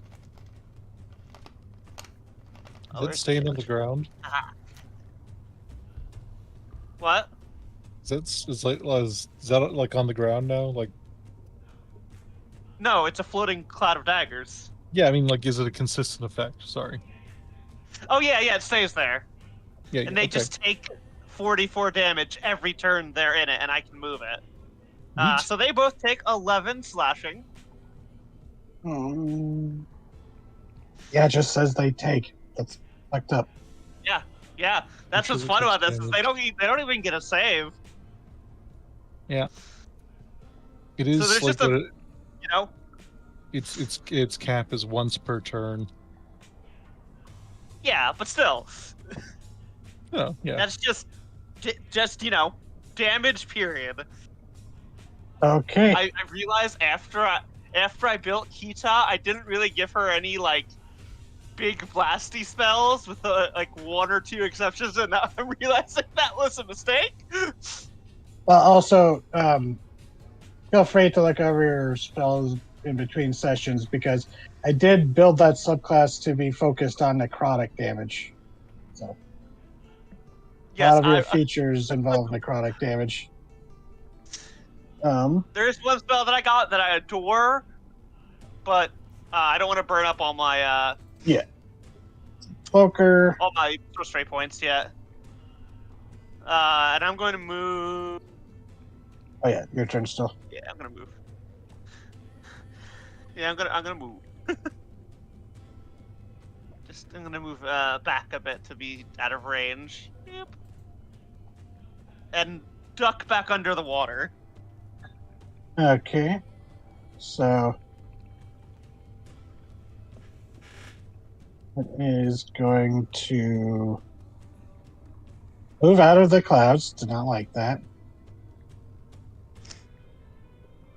Then, yeah, floating up in the air. Let's see.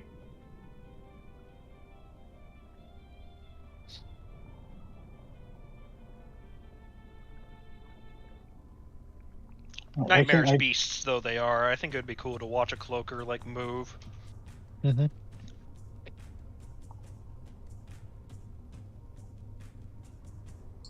Feet.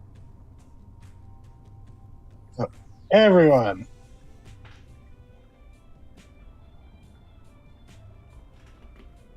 Wisdom saving throws as this thing flaps up into the air, finally clearing from the cloud and lets out this horrible moan that echoes through the cavern. Okay. Go wisdom save. I'll burn another luck point. Yeah, no, I'm using my heroic inspiration to reroll that. 7's better than a natural 1. Hey, like DC DM? 13! I hit a 13! Because a natural 1 lets the DM play with it. I don't need that. +4 to this. Oh, that's terrible. So everyone who failed is frightened until the end of the cloaker's next turn. Lovely. So Can't move. hold on, I need to read something real quick. Sorry, just a moment.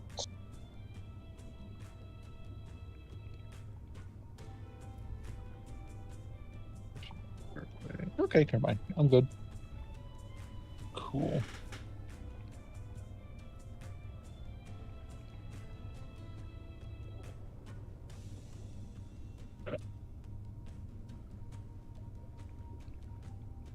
Okay, so Kita, your turn.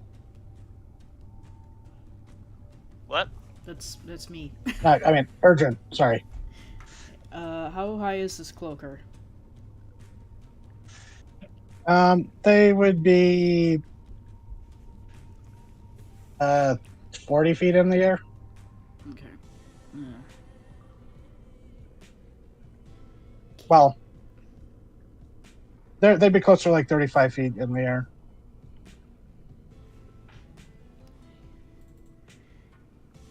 It's kind of hard to judge, you know, That's fair. I'm the just flying creatures.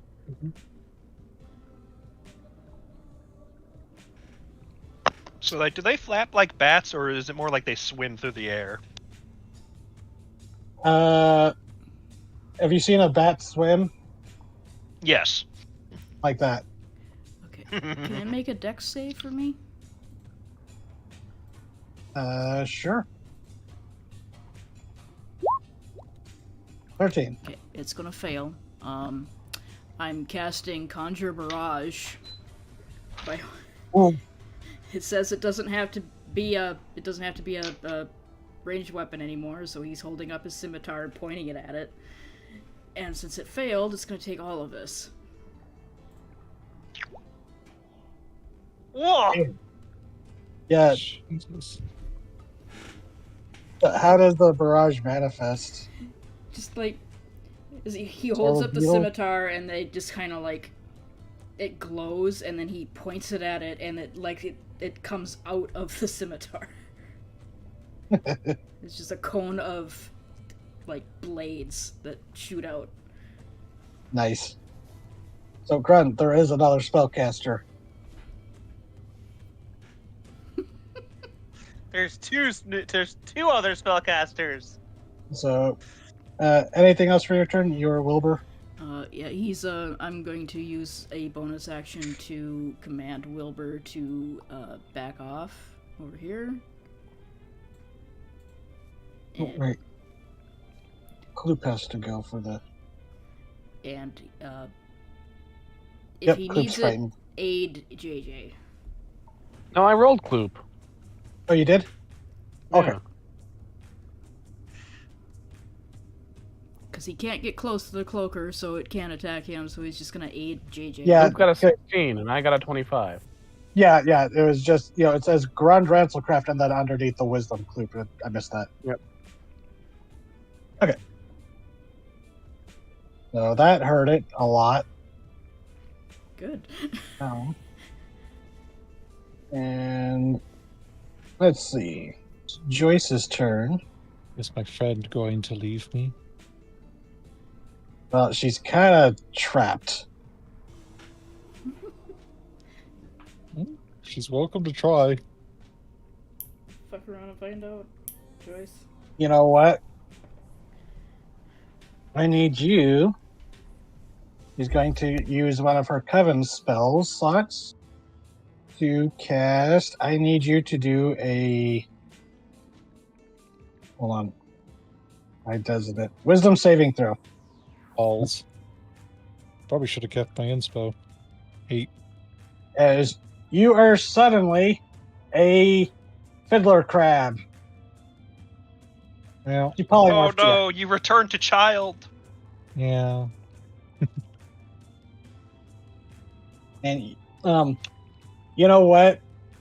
Roll a strength with or just roll a d20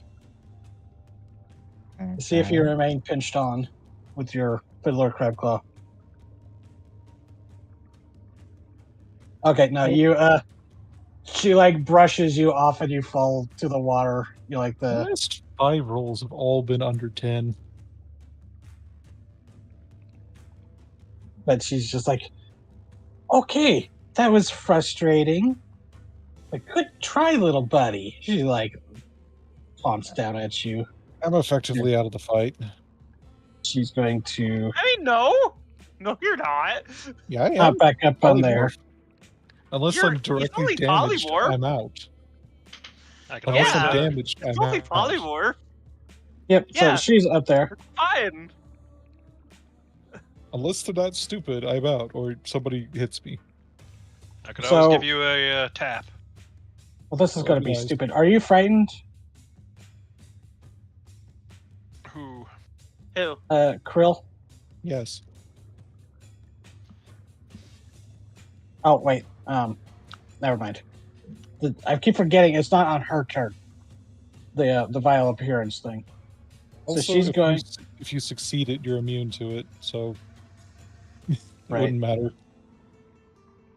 Oh, did you succeed? Yeah. Oh, yeah, that's right. Yeah, it's immune for the next 24 hours. It's the cloaker's frighten effect I failed. That's right. So who all is afraid? Not me. Wilbur is, but I'm not. JJ, you're afraid, right? I am not. No? I spent a luck point to avoid that. Oh, then did everyone literally avoid it except for the minions?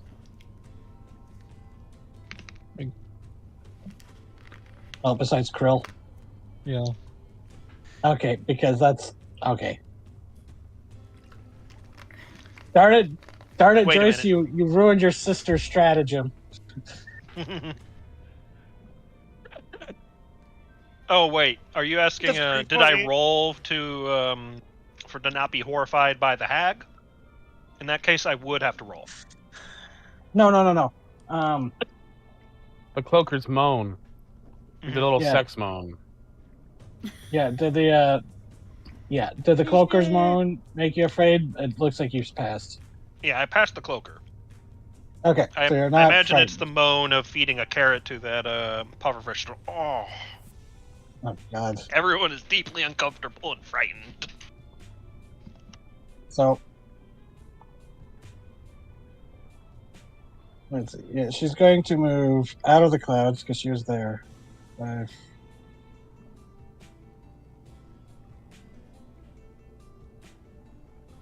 And she'll go here. And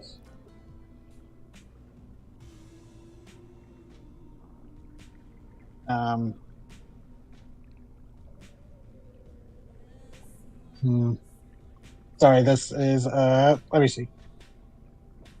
Yeah, she's going to use a Kevin's spell slot. Oh, she could have just stayed away. I need Erdrin. Yes. Do me a wisdom saving throw. Why do all their spells have wisdom saves? Because Because it's the Wizards fiddly of the bitch Coast saving throw. loves making wisdom saves. Because it's the fiddly bitch saving throw. Even when something shouldn't really be wisdom, they make it wisdom. Yeah. So let's see. Sorry, I'm trying to figure out what the spell save for this is. Oh, so you passed it. It was a save of 13. As she tried to cast Phantasmal Killer on you. Ooh. So you watch him kind of twitch, and then his helmeted head like turns towards her. Like, oh, you're on the She ground. yeah, you see her eye narrow in your direction from behind the curtain of seaweed hair. Krill, you're a crab. Yep. Come to me. Come to me, I crab. can't. I have the intelligence of a crab, and I can't move Oh, yeah. to the left. I can't move to the left because the cloaker has frightened me. I'm going to roll a d20. Odds, I move northish. Evens, I move southish. Evens, moving southish. How far does the fiddler crab go, Mr. DM? 5 feet.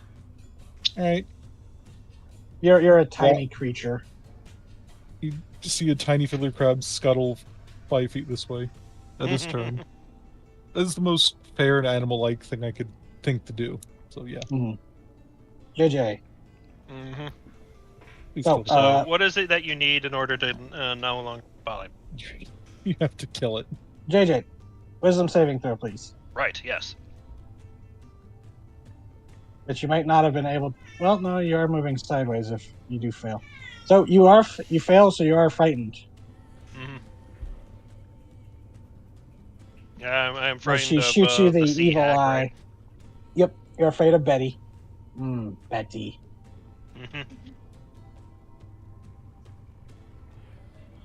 And after they promise they won't hurt you. Well, frightened isn't hurting. None of the hags have done anything harmful against JJ. That is fair. That is true. That is true. So yeah, I'm gonna try and avoid the fact that I'm mortally terrified of that woman, and I'm gonna start knocking on Krill. Yeah, when I say she's like straying out from behind her hair, I'm full on like Sadako or The Grudge. She's just like this one glowing eye staring at you. Does overkill damage apply through polymorph? Yeah, You can, yeah. but I got plenty of HP. He has 1 Very- HP as a Very physical well. crab. I shall hit you I'll attempt to hit you. It's like, Okay, yeah, it's a failure crab.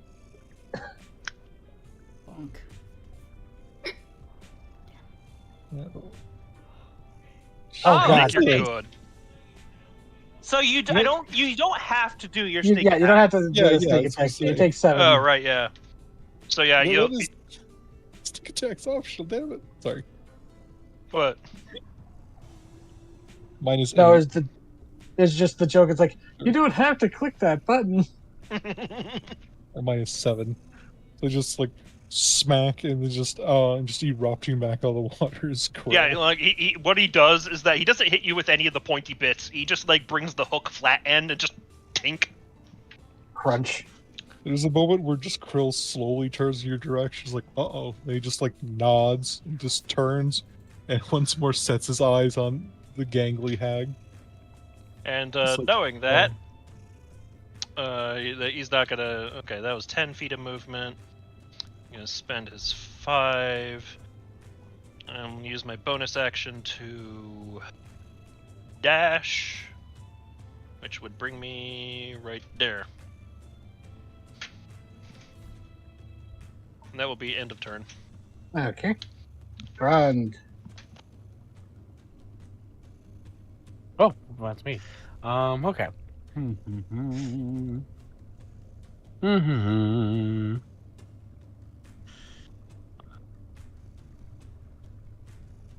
Okay. No, I don't want to be there. Yeah, that's good. Okay. Now it is half speed because you are in the water. Oh, that's right. Did I end up taking fly or no? Oh no. I didn't check it. That would be very in character to start floating and levitating. It's like, Earth is for peasants! Would be. This water is filthy. Ah, fuck it. I feel we're doing fine. I'm just gonna cast Magic Missile again. Alright. At the cloaker? Yeah, we'll take out that little shit. Okay. I don't know why I didn't just... Hey. So that's 10 damage plus 3, so that's 13 damage to the cloaker. Yeah, and then... You see like these magic missiles rip holes through its wings, and it looks like it's struggling to stay aloft. And wait, that doesn't make sense. Okay, there we go. I go closer to Clop. Clop comes to me, gives me Pearl. Yep, you have attained a dead man's pearl. All right, into the purse. They have a specific ability we'll get into afterwards, but they can also be used as a necromantic, as like a spell focus for necromancers, which you would probably be able to replace the skull at the end of your staff with that once it's used up, and it would Nice. Be a nice little upgrade. So, Yeah, I survive, which I don't plan to. Yep. Kita. Okay. Oh yeah, when Kloop brings you the pearl, it's like he hands it to you with one hand, while the other hand he's like shoveling pieces of the torn apart clam into his mouth. It's so much better than I thought it was. Yeah, bonus action. Oh no, it's an action, I think. No, yeah, an action. I'm gonna teleport the Cloud of Daggers onto the cloaker.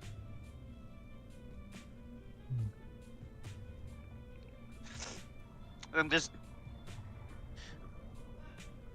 11. Is it still alive?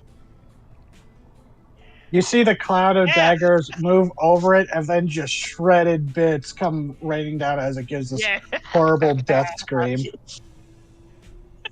Get fucked.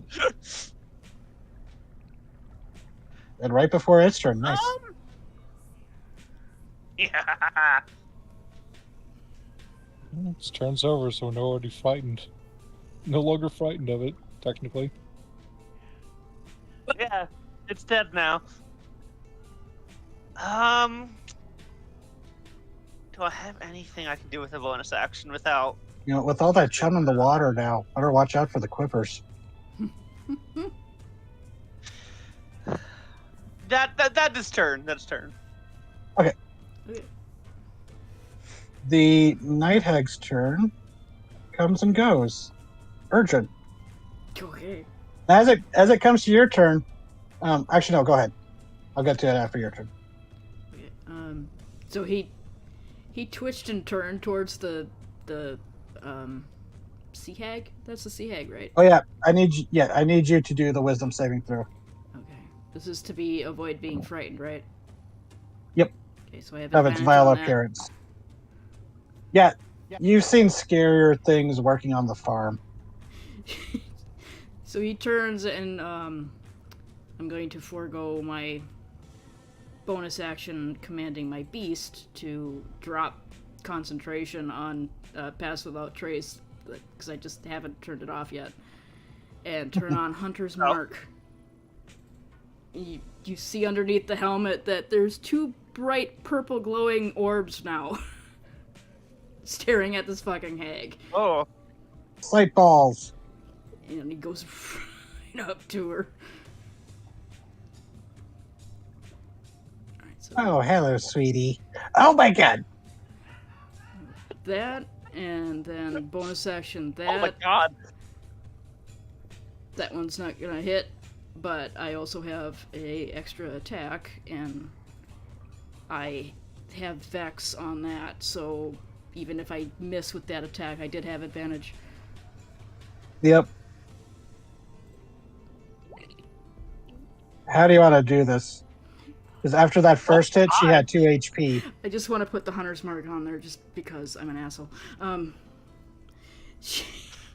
You just watch him, like, it's not even like running up to her. He just kind of marches up towards her, and he goes, "Oh, hello, sweetie," and he swings both of his swords so her head comes off at the neck. Just pops off. Damn. Their body crumples into the water. As you hear Joyce up there goes, "Ah, damn it, Betty, you old crone." And his head twitches towards her, and he hasn't said a fucking word since we started fighting. Yeah, as far as anyone can tell, Joyce seems to be the last one. That you There's can another see. one here somewhere. Yeah, it looks like she got eaten by your cloud, and she just hasn't reappeared. That is turn. And so it is Joyce's turn, and she's just gonna... Lizzie, you bitch, where did you go? She's like looking around. If this was a plan to become solo act, oh, that's a good one. And she's just gonna scowl at you all for a moment before she uses polymorph on herself to turn into a bat, and she's going to squeak, squeak, squeak, squeak, squeak, squeak. She's going for the. Oh, no, you're not. Pearl, your turn. Let me do some measuring. You're gonna throw something at her? No. Oh, that would actually be something cool for a Karkanos, a prosthetic crossbow hand. You know, they Yeah. kind of did that in Another Crab's Treasure, where there's a rubber band between the claw, and as they open the claw, they tense the rubber band, and they pull an arrow to the rubber band. It was really fucking cool. Anyways, how high off the ground is this bat? Not very high. All right. Like So seven first off, to 10 feet. bonus action, Second Wind, which allows me to take a 15-foot move. 15-foot. Oh yeah, or that's up to- right. up to half of my movement speed when I activate it. I'm also going to heal. Yeah, they buffed it. Yeah, it's quite nice, and I can use it multiple times because it's nice. Well, 20. Thank you. Dang, nice. Fighter just has a little more. Fighter has a bit more that it can do.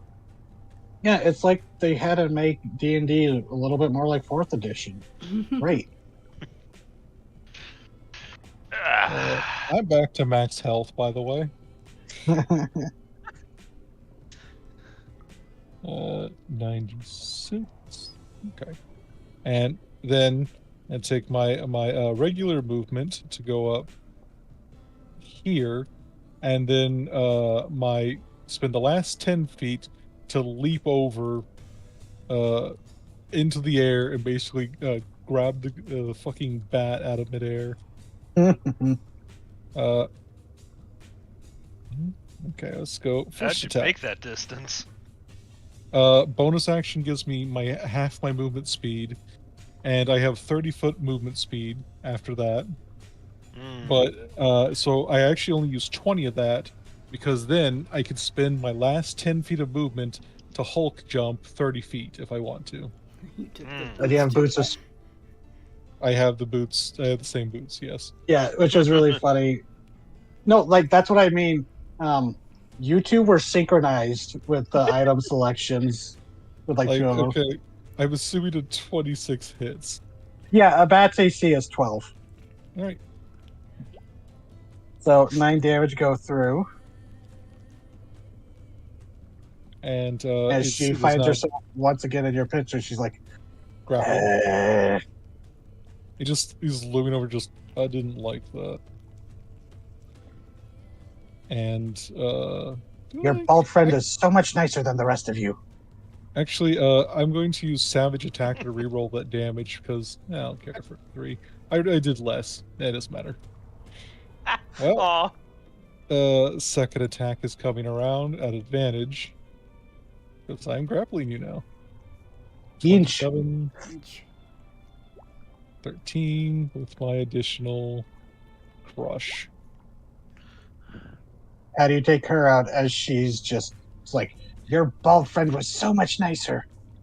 So, as she's cursing me out, the massive claw wraps around like right under like the sternum, and then a huge foot slams down on her foot, and he just pulls upwards, and he Megatrons her.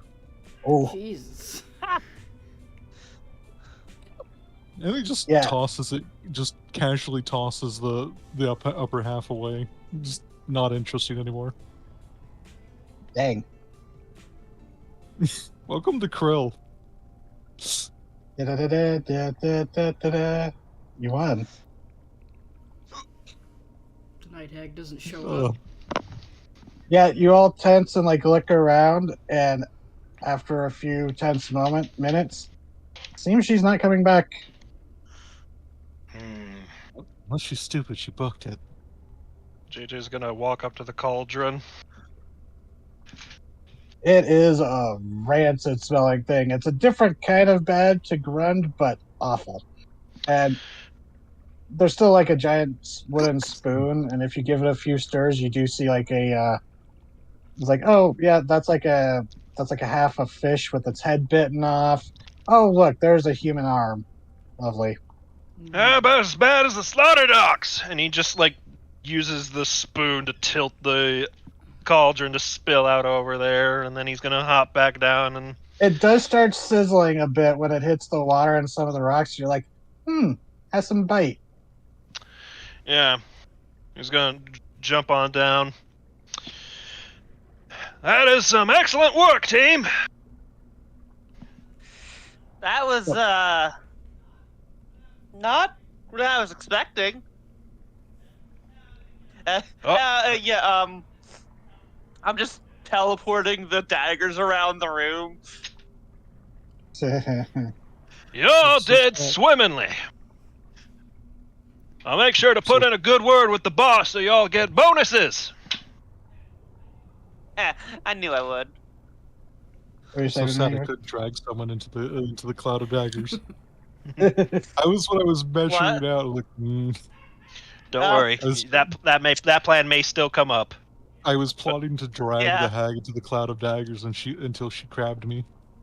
But Yeah, holding Joyce in the blood cloud was a good idea. She's like, "Oh, that's so frustrating." So This yeah, is so mean, says the hag. hey Dusty, you get that pearl? Yeah. Consider that a Yes. bonus. Mm-hmm. But he's gonna turn his attention to the crate. Yep. As you realize, the cloaker, that tarp you saw, Krill, had been left there as possibly a guard dog, hmm or they just, had their two pets, the clam and the cloaker. So you say this crate's about 5 feet tall and 10 feet long? Yeah, it's not, it does not look like a coffin. It looks like a cargo crate.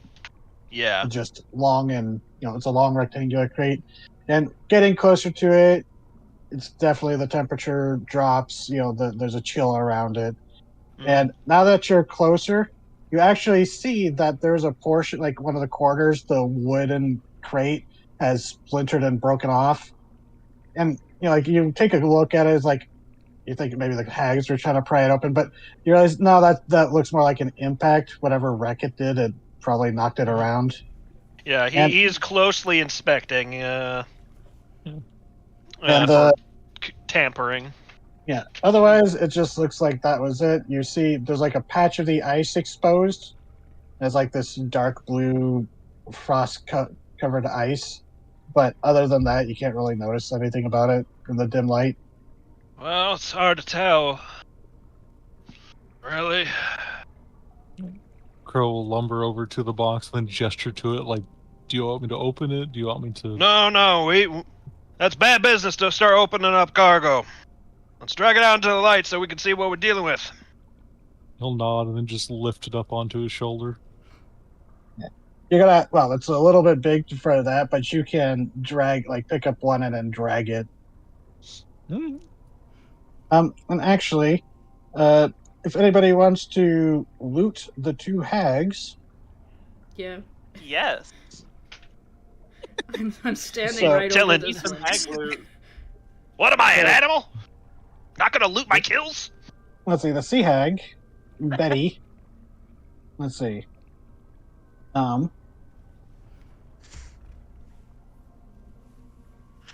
Sorry, reading what this thing is. Well, in the meantime, Wilbur has come back over and landed on my back, and he's blended back into my armor. And he Okay, so pants. chitters happily, wiggles and tennis. Oh yeah, I meant to say, because when you were speaking to the crabs earlier, you could understand Wilbur. He's like, "You're not my jelly. You're not my jelly. My jelly."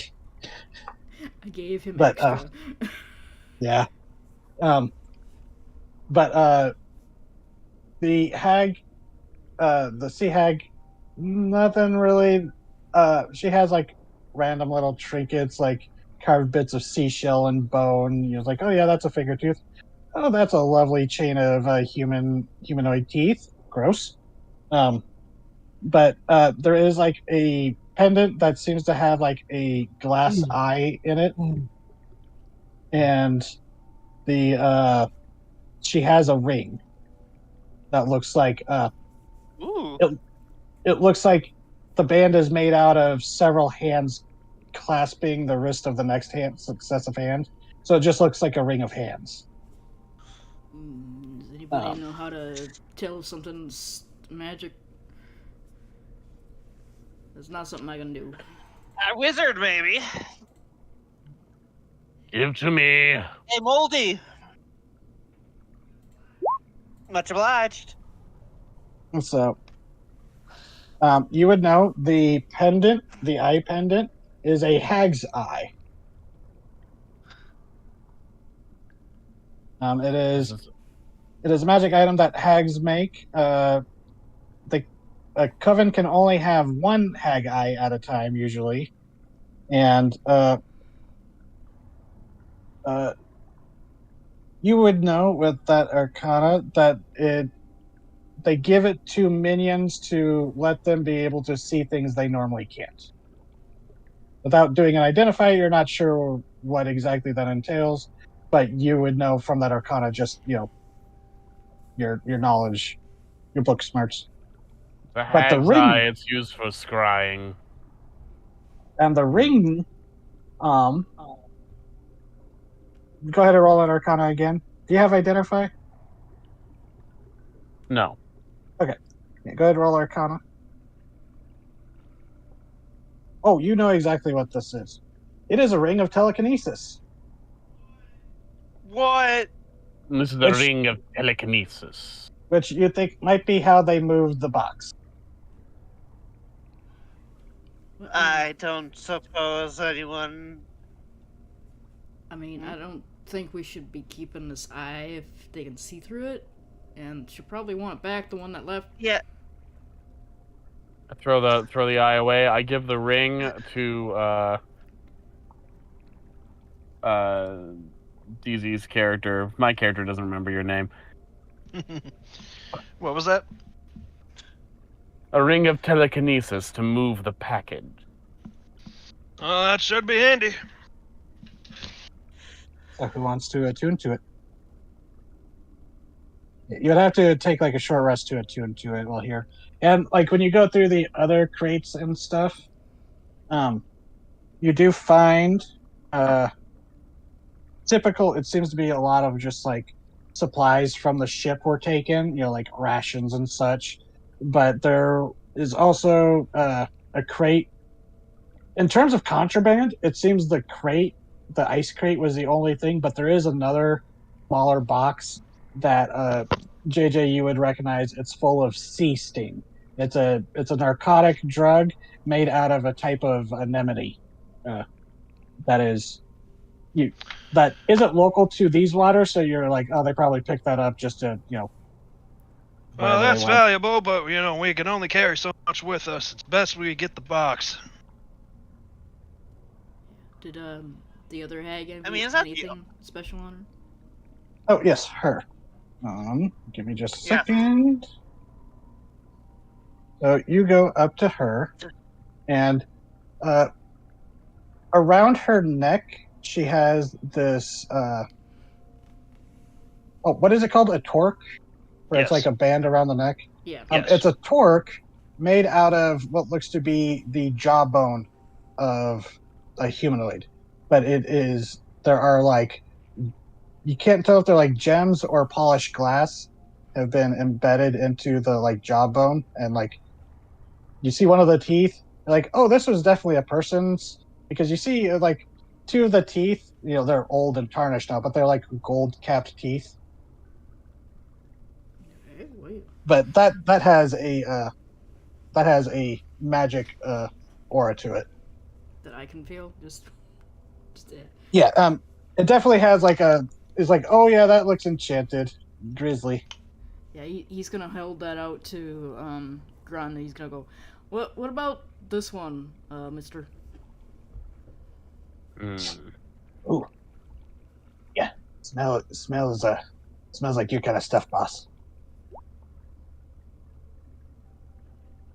And with a 17, you definitely get the vibe that this is definitely necromancy based. You'll need to take more time with it to study it, but definitely seems to be necromancy based. He's It's gonna, a necromancy item. And actually, I will take this. with that, you would realize that Kloop wasn't wrong.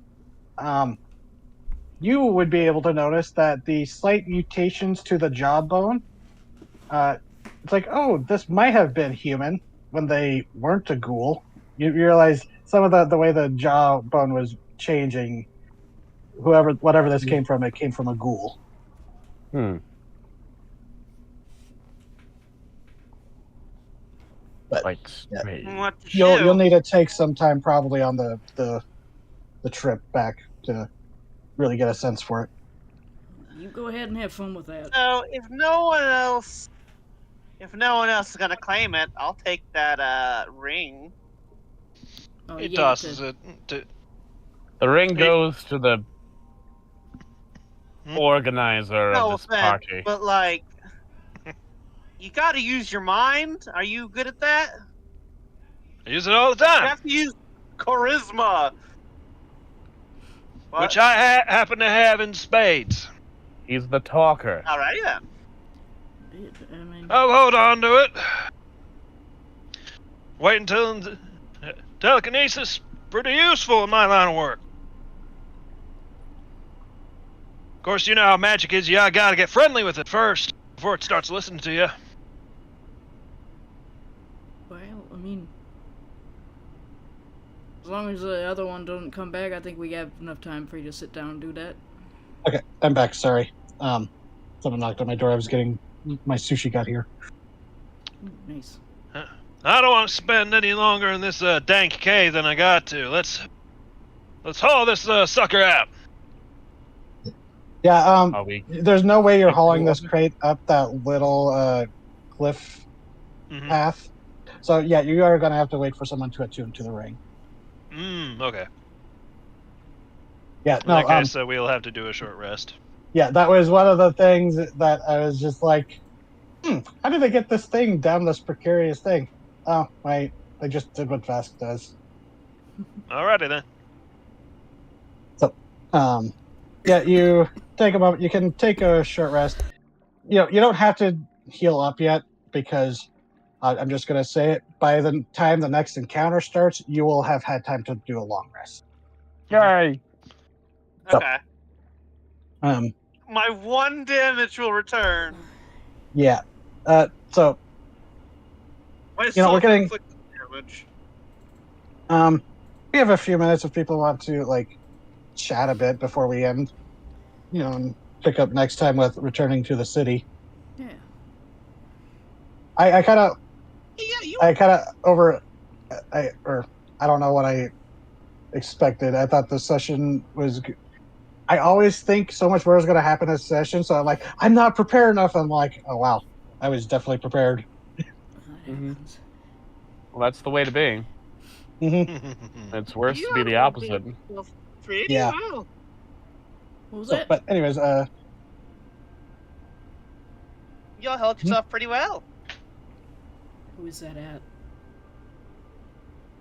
Everybody. Yeah. Yeah, it wasn't that bad. You especially. You seemed completely unfazed by a hag trying to frighten you. Well, I mean, you don't really get scared much when things are usually at least 3 feet taller than you. Otherwise, you die. That's a good point.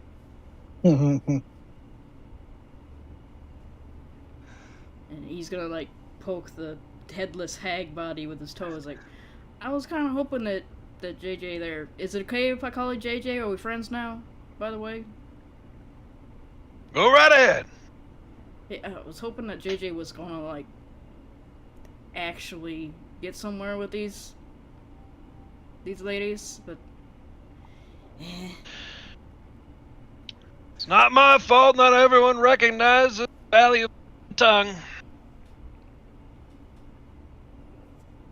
value of what? A silver tongue. Ah, I thought you were getting The silver, shame, really. the silver dropped, so we were like, what? It was admirable. Can't Hey, at blame a least fella for trying. They did seem to. They did keep the word, though. They didn't attack you. Technically, they did. They didn't mind Nope, seeing me only squirm, their, of course. Yeah, only their clam did. I think hags are pretty, pretty dependent on technicalities. Mm-hmm. To be fair, a lot That's of how the Fae stories do go. that. I'm kind of worried that we pissed off that night hag and she's gonna come back later. But That is a distinct possibility. We'll cross that bridge when we get to it. For now, I just got to get cozy with this little bauble. Then we can head on out. And yeah, JJ, you taking the compass in hand, you like walk around the crate just to make sure it is it. It's like, yep, it's pointing right to it.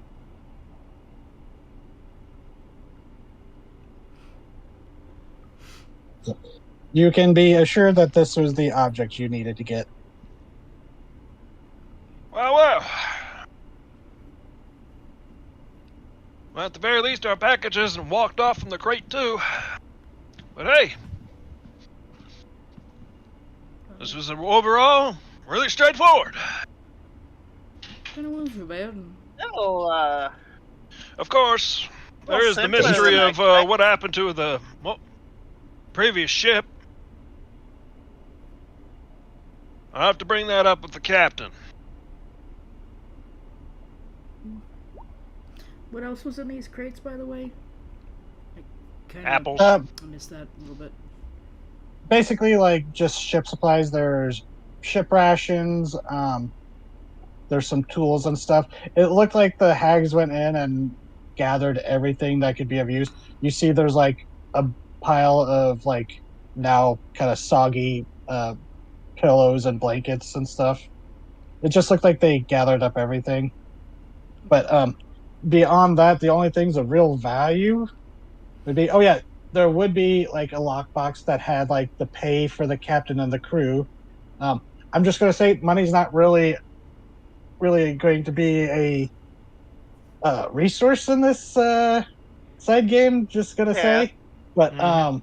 yeah, there's like a decent amount of money for like you would expect a captain to have on hand for. It's like captain's money, and then like what they were going to like the crew's payroll and stuff. But Yeah, other than that, the only thing other than that, like typical stuff you would find on a ship is the crate of sea sting drug and the ice crate. Yeah, JJ's definitely going to consult the captain's log that one of the hags had. Oh yes, that was right. Yeah, you can find that. I forgot about that. Thank you for reminding me. Yeah, he's going to get to the last page. Yep, and it says, let me go to the notes. And you find the date. I don't have like a calendar, so it just, you see it's like last entry ago. was, like a week ago. It's like, it goes day by day, and there's like a few entries. So they're like, picked up special cargo at the outpost. Never seen a more dreary and miserable place. He goes, glad my routes stick to the warmer waters. Better to avoid rocks where they stand still than icebergs where they can sneak up on you. That just comments like that. But then there's like another day, typical thing, how to break up a fight. Might have to ban card games again for a while. Typical ship captain woes. But then it's like had the dream again. Stuck on a glacier. Never seen one, but fucking freezing. And then the next one, it's like first mate reported having the same dream. Something like that. And then it's like the final report is storm coming in. Gonna try to avoid the rocks. Had that dream again. Why is it so cold? That was the last entry. He closes the book with you know how like when you have the your book by the spine, you can shut it like with a thump. Well, it's a wet thump. It's more of a splat. Yeah, it's a. Still, It wasn't like the last page. There were still like empty pages for the rest of the log. yeah. Still, he's glaring daggers at that crate. I am also What's that, staring at the Joshua? crate thoughtfully.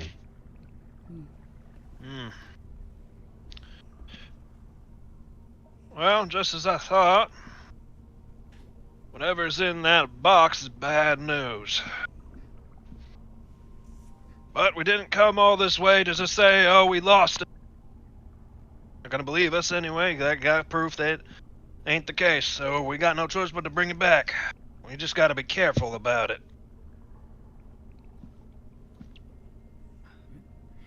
Well, you were tuned to Yeah, that we don't ring. really got much of a choice. Mm-hmm. While he's attuning to that ring, Erdrin is going to pile the hag bodies, like, move them so he can pile rocks on top of them for, like, a kind of a grave. Okay, like a cairn. And he's going to skin the shit out of this cloaker. Well, the cloaker was reduced to chum because it was the cloud of daggers Oh, that yeah, killed that's it. right. So Cut it right the hell, never mind. you might be able to. Yeah. The shells of the giant clam might be usable. And actually, Kloop during this short rest has done a good job of eating a lot of the meat around it. I mean, The shell would definitely, Grun would even, you would know that the shell, because it is necromantically infused, it could be ground up and used for like enchanting purposes, possibly to create like necrotic resistance stuff later, or even like ground up to make like necrotic resistance potions. Yeah, it's a good thing your buddy Which GM tip might be useful in the future? Yeah, just noticing the ghoul going at it. I was like, that's a good thing your man has a cast iron stomach. Dead man pearls no good for eating. Oh, it's very ripe. Ripened to perfection. It's alive, but it's rotting. It's the best. Well, more for you, buddy. It's dead now, but you know what I mean. Takes another mouthful. More for you. Yeah, Erdrin is being nice and burying the hags because they were talking, thinking creatures, even if they were trying to kill him. Mm-hmm. So, what I was gonna say. Oh yeah, you wanted to tell Will's character about what a pearl can do. Oh yes, you should do that because you have the stats for it. Right. That I do. Sorry, I don't have a handout for it yet. There's history, nature, arcana. Yeah, do an arcana check. Well, Grund would know what he already did that. Yeah, right. Alright, so, Dead Man's Pearl.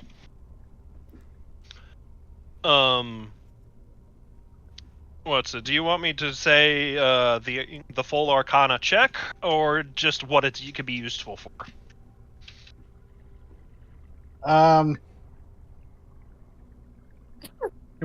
You rolled like a 17 or 18, so what would you think? I'd say that's close enough to the getting it to full with the Especially the being highest. a necromancer, that's Yeah, his the area of DC would be expertise. easier, so I'll just share this little tidbit. Dead Man's Pearls indeed contain the unfortunate souls of those who have met their ends between the jaws of these clams. For whatever reason, the clams aren't able to fully metabolize the soul energy, but they're rendered down so that an unscrupulous spellcaster can tap into the life force. As you saw when it spit up the soul dregs at you all. As such, they are highly prized by very wicked people. Once the soul is drained of all potential, or the pearl is shattered with enough force, the soul is released. Nobody knows if this means, oh, the soul gets to go on to the afterlife, because, being stuck in one of those pearls is probably bound to leave scars on your soul. That's fucked. But that means, and adds a little bit of context for why they're used as receptacles for frenzied tide pearls. That means for someone like Grund or spellcasters, when that receptacle is empty, it means it is perfect for storing magic of other types. So you can make that a center of like an enchanted item, or you could store other souls that you rip out of people in it. Yeah, for mechanical it works for mechanical as a soul purposes, jar, right? Yes. It can be used as the material component for using Soul Cage. And when you use it this way, it has an unlimited duration. The soul lasts until it's used. Yep. Which is why it is very valued for necromancers like Grund. So hey, in case you have the Soul Cage spell or ever pick that up, you now have the perfect jar. It's like a black soul stone from Skyrim.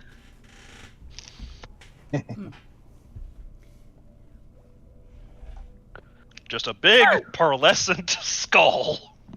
And you get the feeling that this coven was feeding people that washed up to their clan. And then they tried to feed JJ too, so. Yeah. Well, I literally had it on the GM layer, and I just kept seeing, I just saw JJ kept walking towards it. I'm like, please go. Like, I didn't move it. Like, it was there on the map. I was just like, get closer, get closer. And then you took that final 5 footstep, and I'm like, all right, go time. I'm so glad it was you that activated it. Of course, that's brilliant. GM feeling when your player creeps closer to your trap, and you're like, yes. Yeah. To those with macabre tastes, a fully formed dead man's pearl is a thing of dark beauty. It is opalescent like any other pearl, but it's large enough to fit in your palm. Aww. And for that reason, it's a hot commodity to villains of the sea who traffic in necromancy. Yeah. Which, fun fact, that particular market is cornered by sea hags. Yeah, like Betty. They actually cultivate these things in beds, just like you would in a normal clam. Yeah, yeah. That was one thing. This is probably better for after the recording, but yeah, you found a nice little reward there, Grunt. And also that torque seems to be fairly interesting once you can decipher its abilities. Mm-hmm. So, Necromancer baubles for the Necromancer. Yep. And anything else y'all wanted to discuss before we'll get back to the boat. You can haul out with the telekinesis, the thing. Mm-hmm.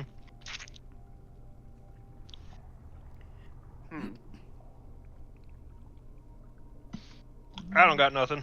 I can't think of anything in particular, no. I can't think of anything. Okay. So, as you return to the rowboat, the crate following you floating through the air. Krill, you don't have to be in the water this time. You can just ride on top of the crate, but it's really cold if you want, only if you wanted. Might actually be more comfortable in the water. But, actually, you could all ride on the crate. Honestly, just ride it back to the ship floating above the water. I ain't We putting my ass on want that. to be on the icy death crate. Actually, since it's ice, it would probably float. Just throw it since behind. it's ice, it would probably just float on its own. Yeah. that's what I was picturing. You're all just in the rowboat and just following after you. But so yeah, you return to the ship. Captain Thorpe and Kesha and the rest are there to greet you. It's like sees that some of you are healed after a battle, but clearly been through battle. It's just like, oh, it seems competitors. Of a sort. No more. He'll saddle up to the captain, just whisper. Turns out a triplet of hags found it. Oh, nasty. That's not the worst part, though, boss. Frowns at that. What kind This of cargo's cargo? dangerous. Oh, so one of those things I better press Miss Herna about Has that. to pay. Yes. Because, yeah, for whatever reason, it was doing something to the last crew who was transporting. Well, that is let's make sure this trip is a short one then. Yeah. And we'll discuss what that means once kind of glances around. Kesha is kind of overhearing it. The first mates standing nearby. They can kind of hear what you're saying, but he nods that some of the crew are also there helping bring the crate around. Yeah, but he's like, probably best we discuss this, back in captain's quarters where it's less likely to panic some of the crew. So, but you get your cargo secured. It's down below decks in the smuggler's hold. There's like a false level built in, and it takes up the majority of the smuggler's hold. You realize that it's probably why it was like one of the only things the Sun's Pride also took. Mm-hmm. But yeah, you head the ship turns and departs, tracing the path back to where you came. Is there any last minute things that you wanted to do? We can cover like the trip back, and then we'll get to Kolezar, the jewel of the Modhur archipelago, as you deliver the cargo. I if there's don't think so. okay, so Grund. Hey, Grund. Yes. Yes. So, just do an Arcana check. Now, do it with advantage because you'll have time with this as you're looking over the torque. All right, 25. So, I'll get you the stats before the next game, but this is known as the Ghoul's Tongue torque. It's but no, it was the Death's Tongue, not the Ghoul's Tongue. It is a Ghoul's Jawbone, but it is the Death's Tongue. I had to go look at my notes of what I named it. But I will say the first effect that you glean from it, when attuned, because it is an attunement item, it lets you cast basically speak with dead at will, but you can only ask them yes, no, or maybe questions.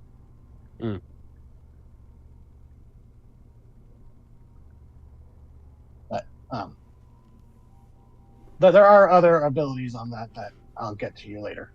But all right. So other than that, the trip back, pretty uneventful the first couple of days, and we'll cover up what happens the rest of the trip as you arrive next time. Okay. Excellent. Woo. And we'll all become best friends.